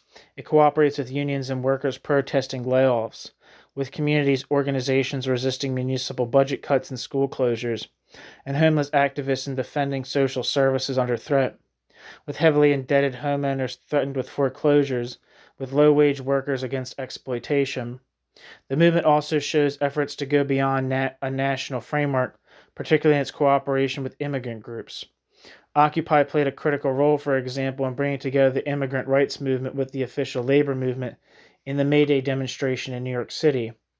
Groups across the country have supported immigrants threatened with house foreclosure and job layoffs and cooperated with immigrant tenant activists in protesting intolerable living conditions. If a subtle national framework does in some sense exist in the movement, it may be understood as a radically open form of collective identity. The anti-Semitic statements that appeared on web forums and at the margins of the protests were largely overshadowed by the nearly 1,000 people who danced in the streets to celebrate the Jewish New Year in New York City in September 2011. In other cities, the holiday of Sukkot was also celebrated at the Occupy encampments, the construction of the traditional makeshift shelter built in defiance of regulations against tents and other structures. Like the examples given of the anti-globalization and anti-war movements, the instances of nationalism in the Occupy movement do not define it as a whole. Instead, I present them to warn against these tendencies, which are themselves latent in the movement, rather than mere aberrations of it. The examples here point to limitations and problems.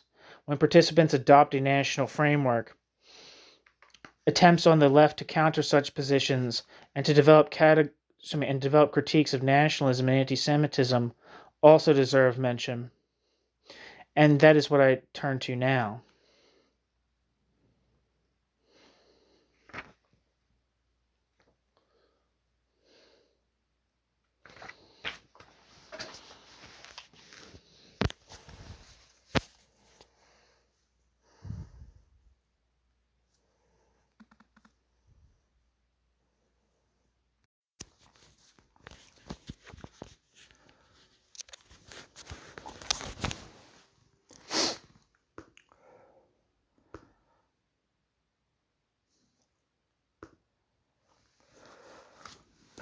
New section, Countering Nationalism on the Left. In response to right-wing involvement and ideas in the anti-globalization movement, Anti-Fascist Forum published a short collection of articles, My Enemy's Enemy, essays on globalization, fascism, and the struggle against capitalism.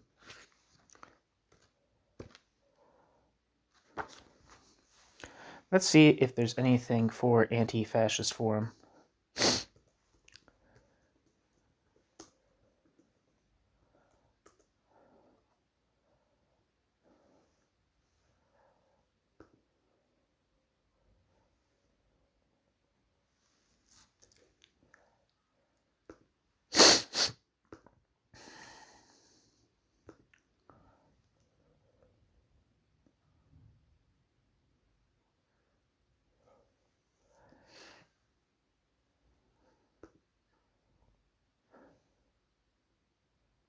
Yeah.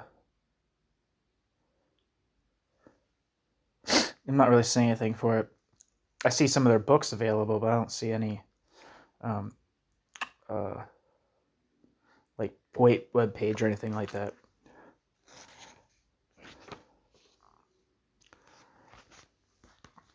The book not only scandalized right-wing involvement in the movement and right-left collaboration, but also raised deeper questions regarding the content of anti-globalization critiques. As with the book, Confronting Fascism, Discussion Documents for a Militant Movement, the book highlighted the tradition of right-wing or reactionary, quote, anti-capitalism.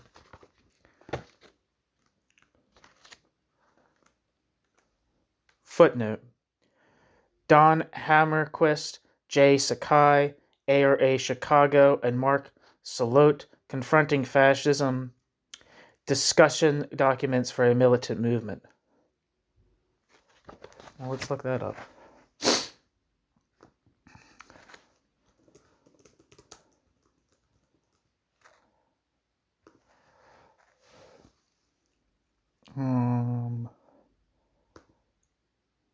According to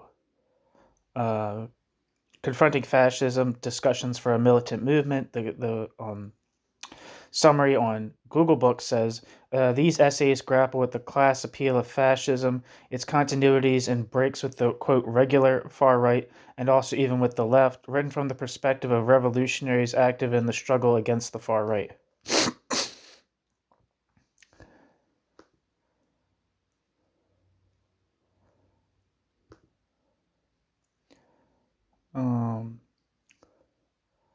I don't know who Don Hammerquist is.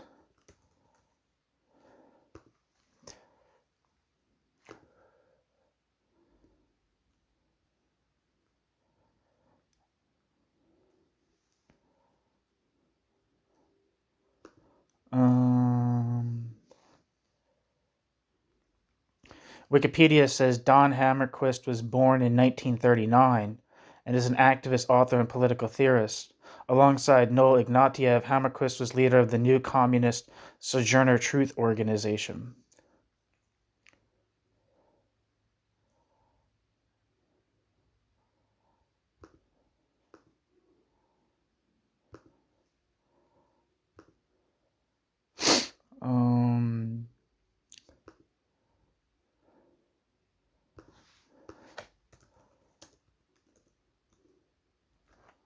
Mark Salote.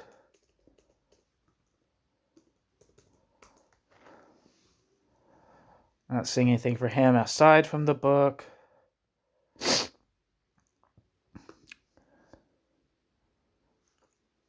I think Jay Sakai is a little too generic to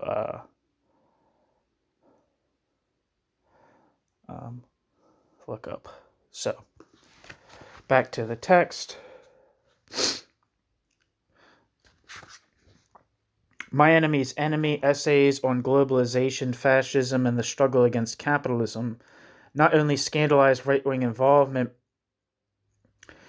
in the movement and right-left collaboration, but also raised deeper questions regarding the content of anti-globalization critiques, as with the book Confronting Fascism, Discussion Documents for a Militant Movement.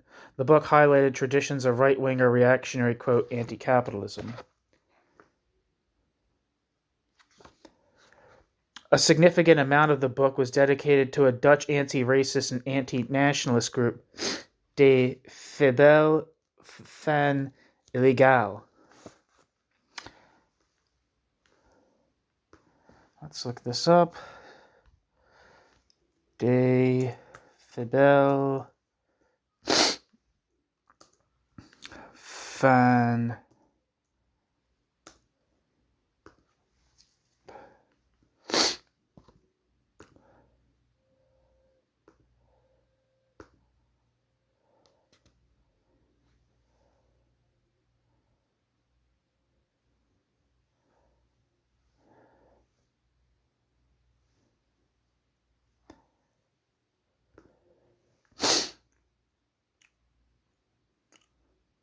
Yeah, there's stuff for it, but it kind of looks yeah,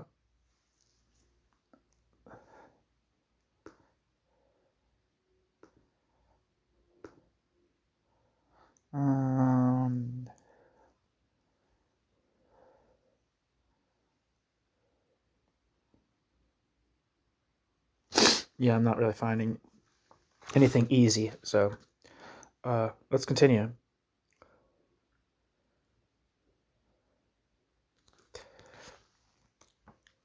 My Enemy's Enemy, the book, tells how the group, after initiating the anti-globalization campaign against the MAI, Multilateral Agreement on Investments, in 1997 in the Netherlands, eventually withdrew from the campaign due to the high level of right-wing participation. Footnote. Eric Krebers, Mirjam Schoenmaker. De Fabel fan de Illegal quits Dutch anti-MAI campaign in fascist forum My Enemy's Enemy.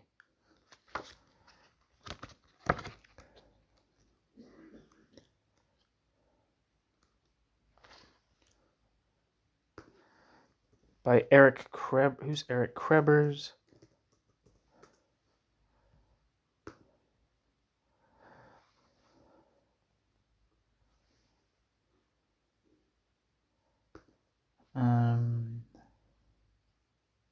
Yeah.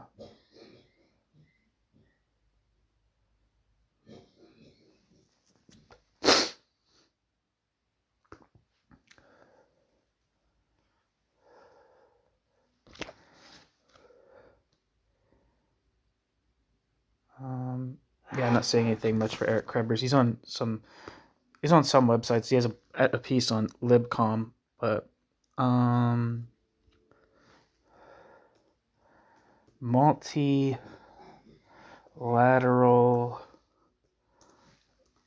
agreement on investment.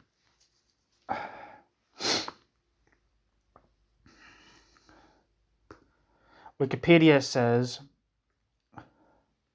Multilateral Agreement on Investment was a draft agreement negotiated in secret between the members of the Organization for Economic Cooperation and Development, OECD, between 1995 and 1998.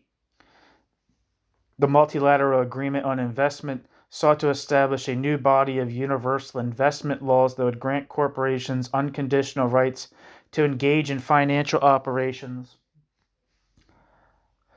around the world without any regard to national laws and citizens' rights. The draft gave corporations a right to sue governments if national health, labor, or environmental legislation threatened their interest. When its draft became public in 1997, it drew widespread criticism from civil society groups in developing countries, particularly over the possibility that the agreement would make it difficult to regulate foreign investors. After an intense global campaign was waged against the MAI by the treaty's critics, the host nation France announced in October 1998 that it would not support the agreement, effectively preventing its adoption due to the OECD's consensus procedures. Back to the text.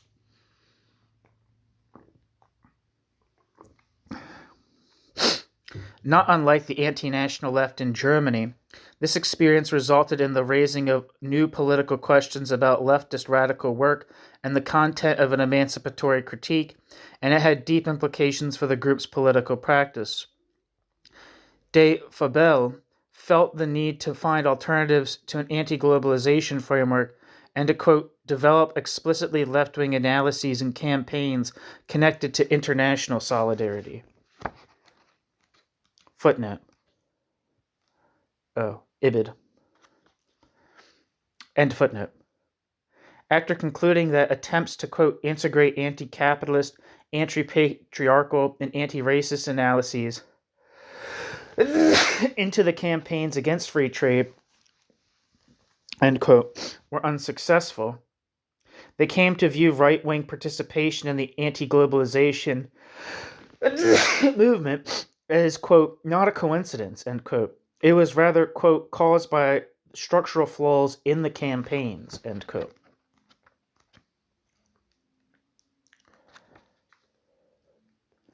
They explained, quote, the problem lies in the focus of the campaigns, free trade. Ideologically separating and criticizing international or foreign capital simply does not fit into left-wing politics, end quote. Fable.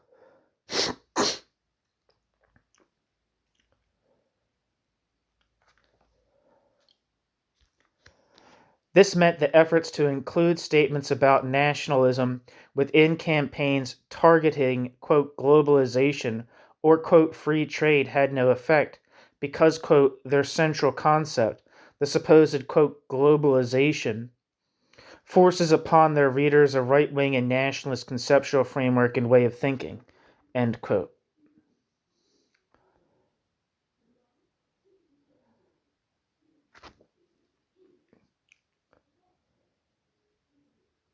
Footnote.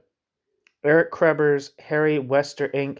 and Miriam Schoenmaker essay Fable Self-Interview about quitting with the campaigns against, quote, free trade, end quote, in Anti-Fascist Forum, My Enemy's Enemy. End footnote. According to De Fable, quote, you can't truly analyze the reality of the capitalist system when using the concept of, quote, free trade, end quote, end quote.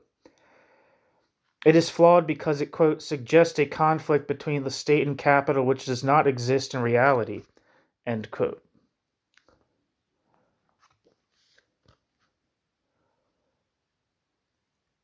As a result, quote, the anti-multilateral agreement on investments activists, with their resistance against the, quote, globalization of the economy, end quote, run the risk of ending up calling for a strong state, end quote.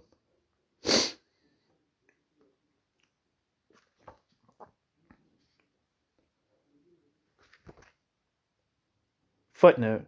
Eric Krebers and Miriam Schoenmaker campaigned against the multilateral agreement on investments, potentially anti-Semitic, end quote, in Anti-Fascist Forum, My Enemy's Enemy, end footnote.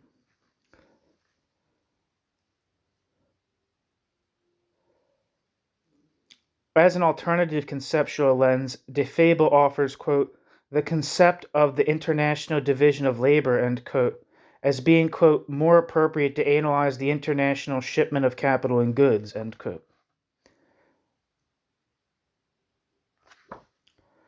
Furthermore, the group warned that the anti-multilateral agreement on investments campaign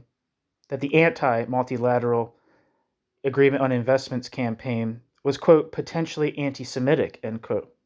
The dominant analytical framework used in the campaign assumes a conflict between good, local productive communities on the one side and the transitory international, quote, parasitic, speculative financial capital on the other. They argue that this closely approximates the right's views and goes against the traditional left's understanding of a conflict between capital and labor. They argue that, quote, production and trade are inseparable parts of capitalism, and both parts of capital grow by stealing from the laborers, both paid and unpaid, and by plundering nature, end quote.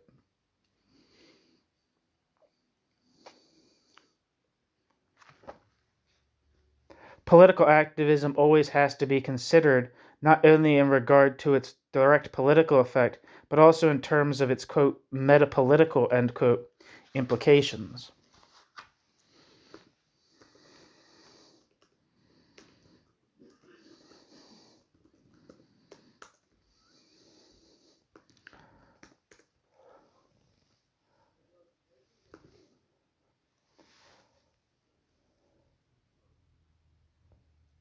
I don't know if this is what is being referred to, but Wikipedia says metapolitics, sometimes written meta-politics, describes political attempts to speak in a meta-linguistic sense about politics.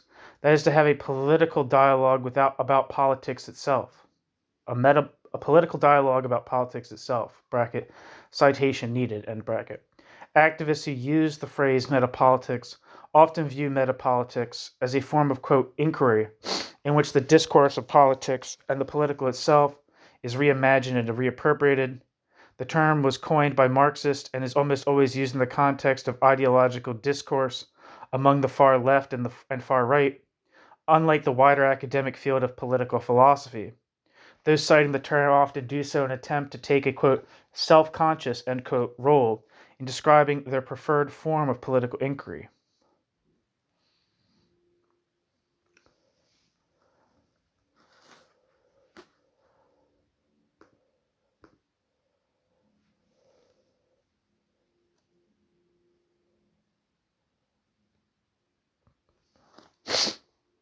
Back to the text.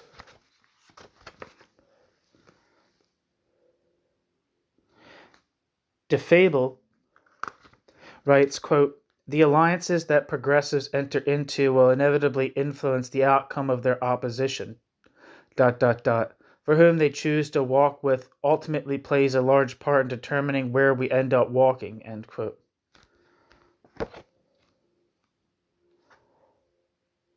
Footnote.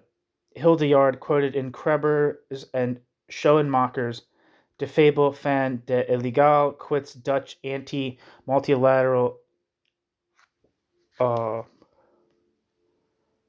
agreement on investment campaign. End footnote.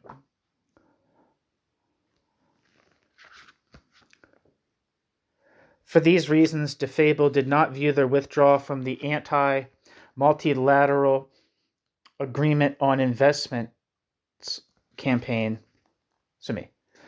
For these reasons, DeFable did not view their withdrawal from the anti-multilateral agreement on investments campaign as leaving behind a potential area of left mobilization, but rather an effort to discover or carve out new emancipatory pathways. Another attempt to counter left-right overlap in the U.S. Is the U.S. anti-fascist group Three-Way Fight, or 3WF.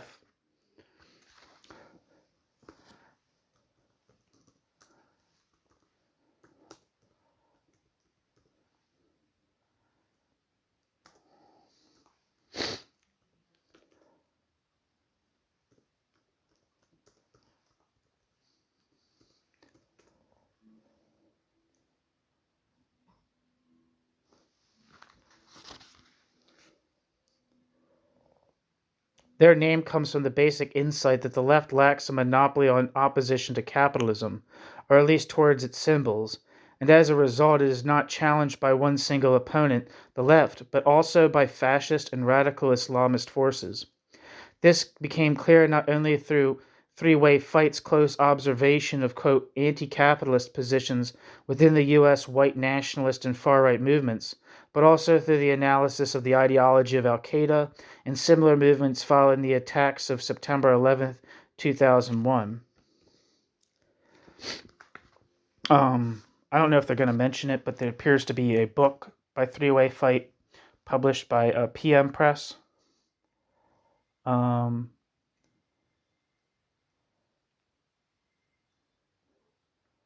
It says, the description for Three-Way Fight, Revolutionary Politics and Anti-Fascism says, what's the relationship between combating the far right and working for systemic change? What does it mean when fascists intensify racial oppression and patriarchy, but also call for the downfall of economic elites or even take up arms against the state? Three-Way Fight politics confront these urgent questions squarely, arguing that the far right grows out of an oppressive capitalist order, but is also in conflict with the capitalist order in real ways, and that radicals need to combat both. The Three-Way Fight approach says we need sharper analysis of far-right movements so we can fight them more effectively, and we also need to track ongoing developments within the ruling class, including liberal or centrist efforts to co-opt anti-fascism as a tool of state repression and system legitimization. Or legitimation, it says, actually. This book offers an introduction to Three-Way Fight politics, with more than 30 essays, position statements, and interviews from the Three-Way Fight website and elsewhere, spanning from the anti-fascist struggles of the 1980s and 1990s to the political upheavals of the 21st century. Over 15 authors explore a range of topics, such as fascist politics' relationship with patriarchy and settler colonialism, Tom Metzger's, quote, third position, anti-capitalist fascism, conflict with the business community over the 2016 presidential election, and the Trump administration's shifting relationship with the organized far right. Many of the writings address issues of political strategy, such as tensions between radicals and liberals within the reproductive rights movement and the George Floyd rebellion, video gaming as an arena of political struggle, and the importance and challenges of approaching anti-fascist organizing in ways that are militant, community-based, and non-sectarian.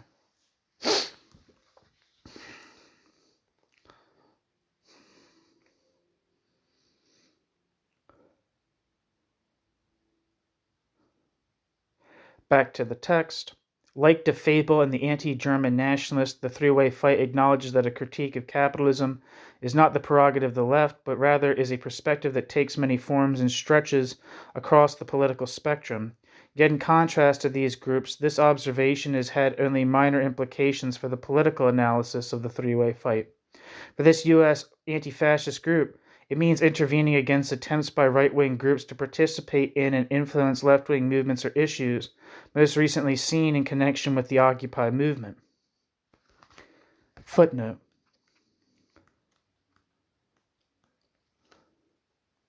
See Lyons, rightists who woo the Occupy movement. End footnote.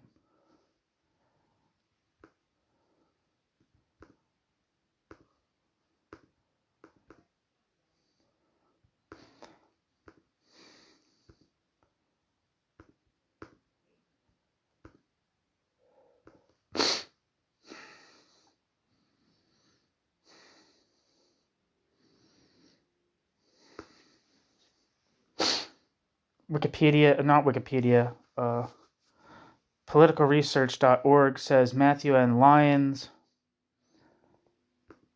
says Matthew N. Lyons has been writing about right-wing politics for over 25 years. Matthew N. Lyons' work focuses on the interplay between right-wing movements and systems of oppression and responses to these movements by leftist liberals and the state.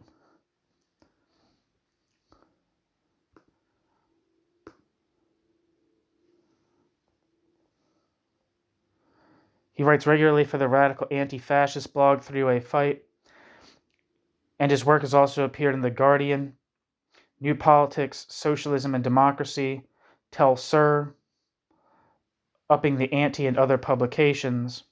Matthew N. Lyons is co-editor with Etienne Alexander, A Three-Way Fight, Revolutionary Politics and Anti-Fascism, published by PM Press and Kersplebedeb Publishing, 2024. He is author of Insurgent Supremacists, the U.S. Far Right's Challenge to State and Empire, published with PM Press and Kersplebedeb Publishing, 2018, and contributed the title essay to the book Control-Alt-Delete, an Anti-Fascist Report on the Alternative Right, with Kersplebedeb Publishing. Matthew N. Lyons is co-author with Chip Berlet of Right-Wing Populism in America, published in 2000, and author of Arier Patriarchen über Menschen, die Extreme Rechte in den USA, Aryans, Patriarch, Supermen, the Far Right in the USA, published with Unrast Verlag. Matthew M. Lyons is co-trustee of the Lane Hansberry Literary Trust, which stores the literary legacy of the late playwright and activist Lorraine Hansberry.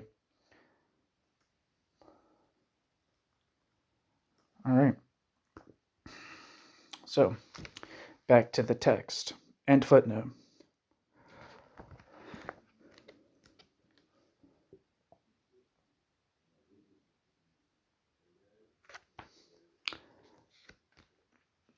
The three-way fight's recognition of, quote, right-wing anti-capitalism, end quote, enables three-way fight to identify one-dimensional attacks on capitalism aimed at the financial sector as belonging to a right-wing tradition. However, three-way's focus on the right-wing actors behind reactionary ideas often overshadows a critique of the content of the reactionary ideas themselves, aside from stating that there are connections between these ideas and right-wing movements, in the form of anti-Jewish scapegoating, for example.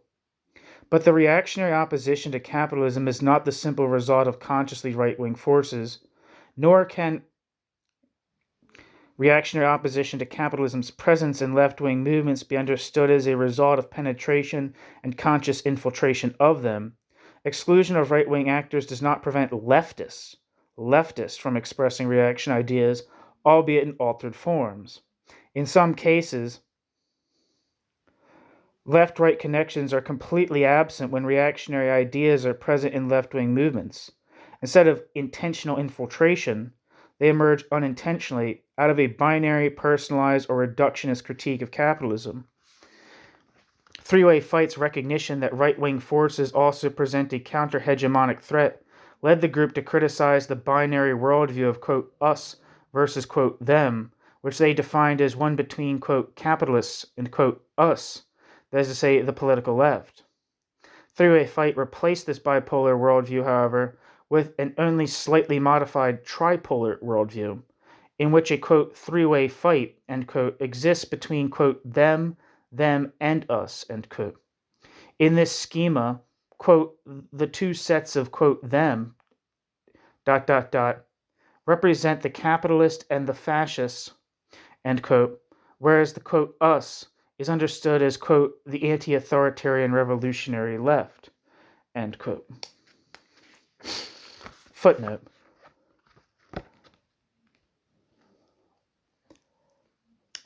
Peter Staudenmeier, Anti-Semitism, Islamophobia, and the Three-Way Fight. Oh shit, that's not the right one.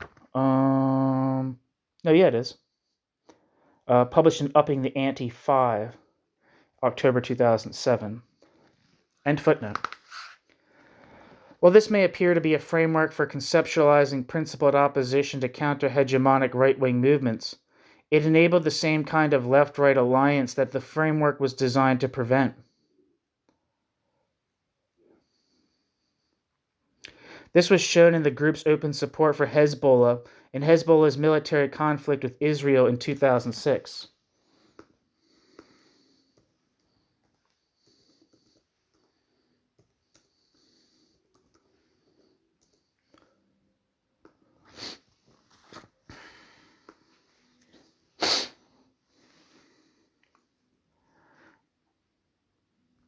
Wikipedia says, the 2006 Lebanon War was a 34-day armed conflict in Lebanon fought between Hezbollah and Israel. The war started on the 12th of July 2006 and continued until a United Nations brokered ceasefire went into effect in the morning of the 14th of August 2006, though it formally ended on the 8th of September 2006 when Israel lifted its naval blockade of Lebanon. It marked the third Israeli invasion into Lebanon since 1978. After Israel's withdrawal from southern Lebanon in 2000, Hezbollah aimed for the release of Lebanese citizens held in Israeli prisons. On the 12th of July 2006, Hezbollah ambushed Israeli soldiers on the border, killing 3 and capturing 2. A further 5 were killed during a failed Israeli rescue attempt. Hezbollah demanded an exchange of prisoners with Israel. Israel launched airstrikes and artillery fire on targets in Lebanon, attacking both Hezbollah military targets and Lebanese civilian infrastructure, including Beirut's Rafik Hariri International Airport. Israel launched a ground invasion of southern Lebanon and imposed an air and naval blockade on the country. Hezbollah then launched more rockets into northern Israel and engaged the IDF in guerrilla warfare from hardened positions.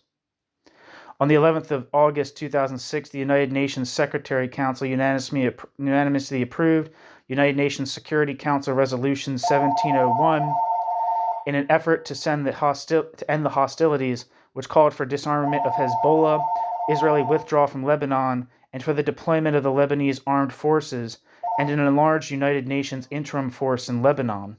In the south, the Lebanese army began deploying in southern Lebanon on the 17th of August, and the blockade was lifted on the 8th of September.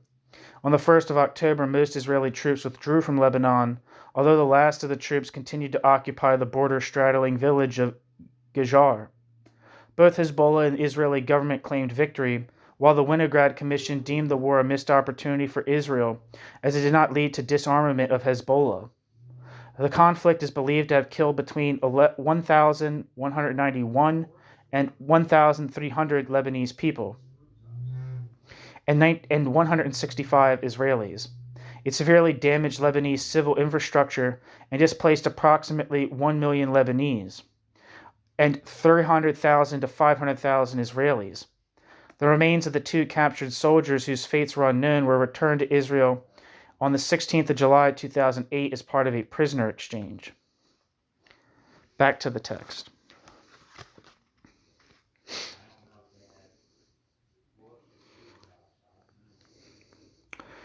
Three-Way Fight described Hezbollah as a, quote, right-wing political movement, end quote, whose, quote, guiding ideology is Khomeini-style Islamic fundamentalism, end quote, and whose, quote, political ideal is the Islamic Republic of Iran, end quote.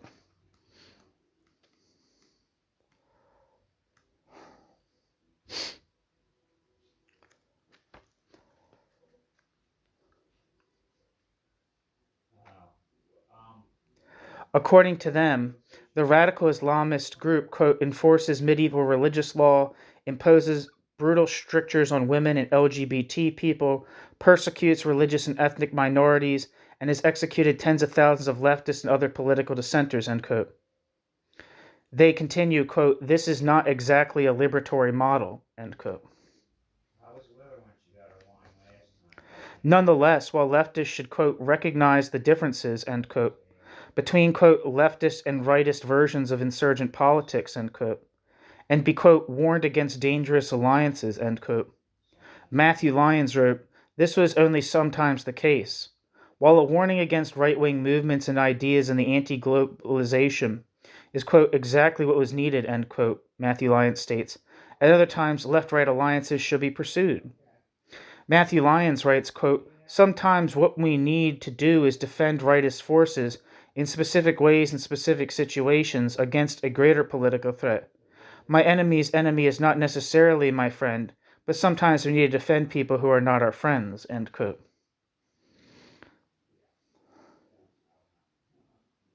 Footnote. Matthew Lyons, Defending My Enemy's Enemy, published with Three-Way Fight.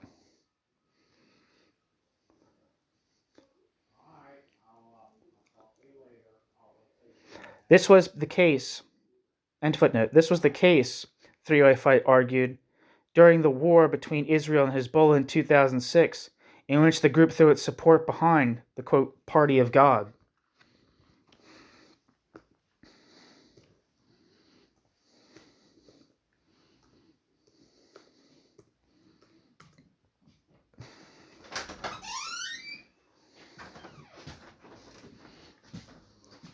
Hezbollah, Party of God, is a Lebanese Shia Islamist political party and paramilitary group.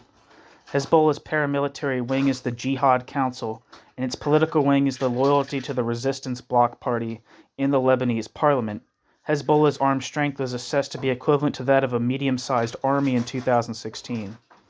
Hezbollah was founded in 1982 by Lebanese clerics in response to the Israeli invasion of Lebanon. Inspired by the Iranian Revolution of 1979 and Ayatollah Ruhollah Khomeini's model of Islamic governance, Hezbollah established strong ties with Iran. The group was initially supported by 1,500 Islamic Revolutionary Guard Corps, instructors who helped unify various Lebanese Shia factions under Hezbollah's leadership. Hezbollah's 1985 manifesto outlined its key objectives, which include expelling Western influence in the region, destroying Israel, pledging allegiance to Iran's supreme leader, and establishing an Islamic government influenced by Iran's political ideology. However, the manifesto also emphasized Lebanese self-determination. Throughout the 1980s and 1990s, Hezbollah fought against Israeli forces and the South Lebanon Army, eventually leading to Israel's withdrawal from southern Lebanon in 2000. Hezbollah also played a prominent role in the 2006 Lebanon War, and later became involved in the Syrian Civil War, where it fought alongside the Syrian government against rebel forces. In 2009, Hezbollah updated their manifesto to oppose political sectarianism, appeal to non-Islamic movements, and promote a national unity government. The updated manifesto has the same basic approach to foreign policy, emphasizing the hegemonic strategies of the U.S. and Israel's role in the region as a forward base for colonizing the region. Since the 1990s, Hezbollah has grown into a significant political force in Lebanon. The group operates a vast social service network, including schools and hospitals, and runs a satellite TV station, Al-Manar. Politically, Hezbollah's loyalty to the resistance bloc holds 15 seats in the Lebanese parliament, making Hezbollah a powerful player in Lebanon's government. However, the group's influence has led to growing domestic criticism. Following the 2020 Beirut port explosion, Hezbollah was accused of obstructing efforts to hold those responsible accountable, contributing to a decline in public trust. A 2024 Arab Barometer survey found that 55% of Lebanese have, quote, no trust at all, end quote, in Hezbollah, although it remains popular among the Shia population. Despite calls for disarmament under United Nations Security Council resolutions, Hezbollah has expanded its military capabilities. Its armed wing is now considered stronger than the Lebanese armed forces, making it one of the most powerful non-state actors in the world. Hezbollah's leader, Hassan Nasrallah, declared in 2021 that the group had 100,000 fighters. Hezbollah has been involved in several high-profile attacks, is believed to be responsible for the bombing of the U.S. Embassy and the American and French barracks bombings in Beirut in 1983, as well as later attacks including bombings and hijackings. While Hezbollah has been regarded as a resistance movement by some scholars, the entire organization or its military wing alone has been designated as a terrorist group by over 20 countries, including most Western countries.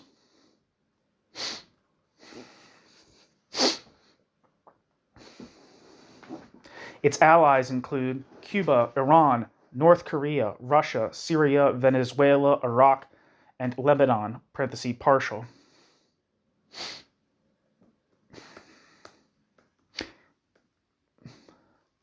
Its non-state allies include Amal Movement, Liwa Zainabiyan, Houthis, claimed by Yemeni Hadi government and allies denied by Hezbollah, Hamas, Popular Mobilization Forces, and the Wagner Group.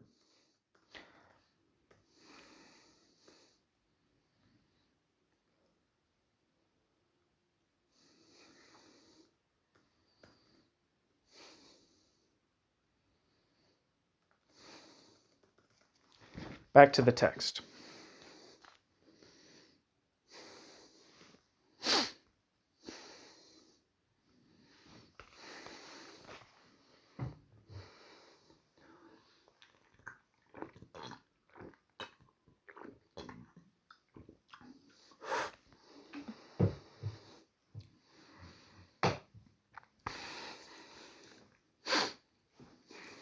Back to the text.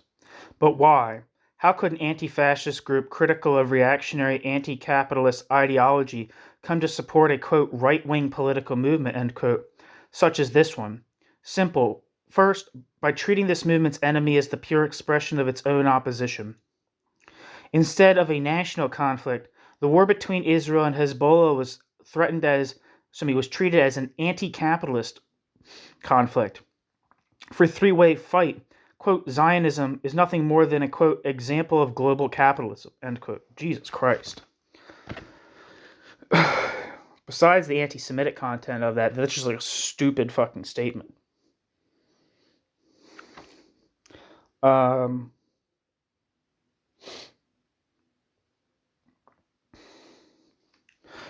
Actually, maybe that's not a statement. That might have been a description of their politics. So excuse me for that outburst.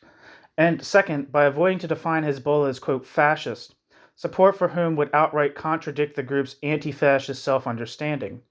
To achieve this maneuver, Hezbollah's anti-Semitism would be relativized through a direct comparison with the Nazis.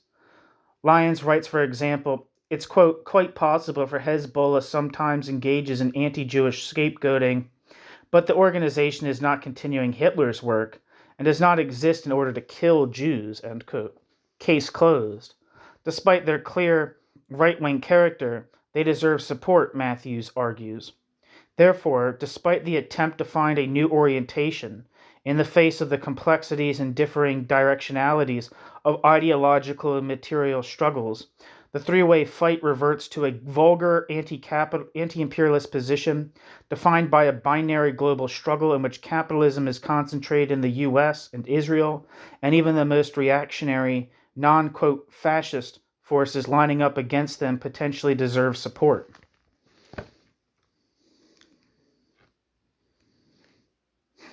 Footnote.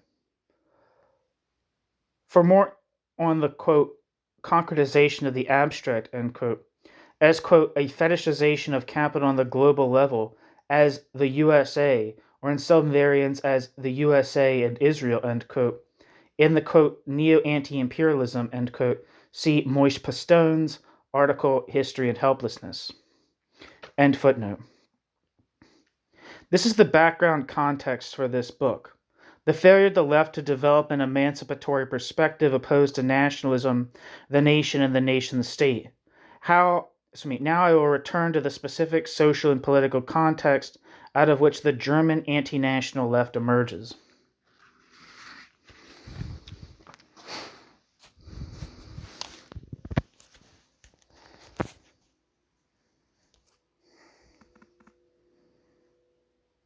Thank you so much for listening. This is the end of this video.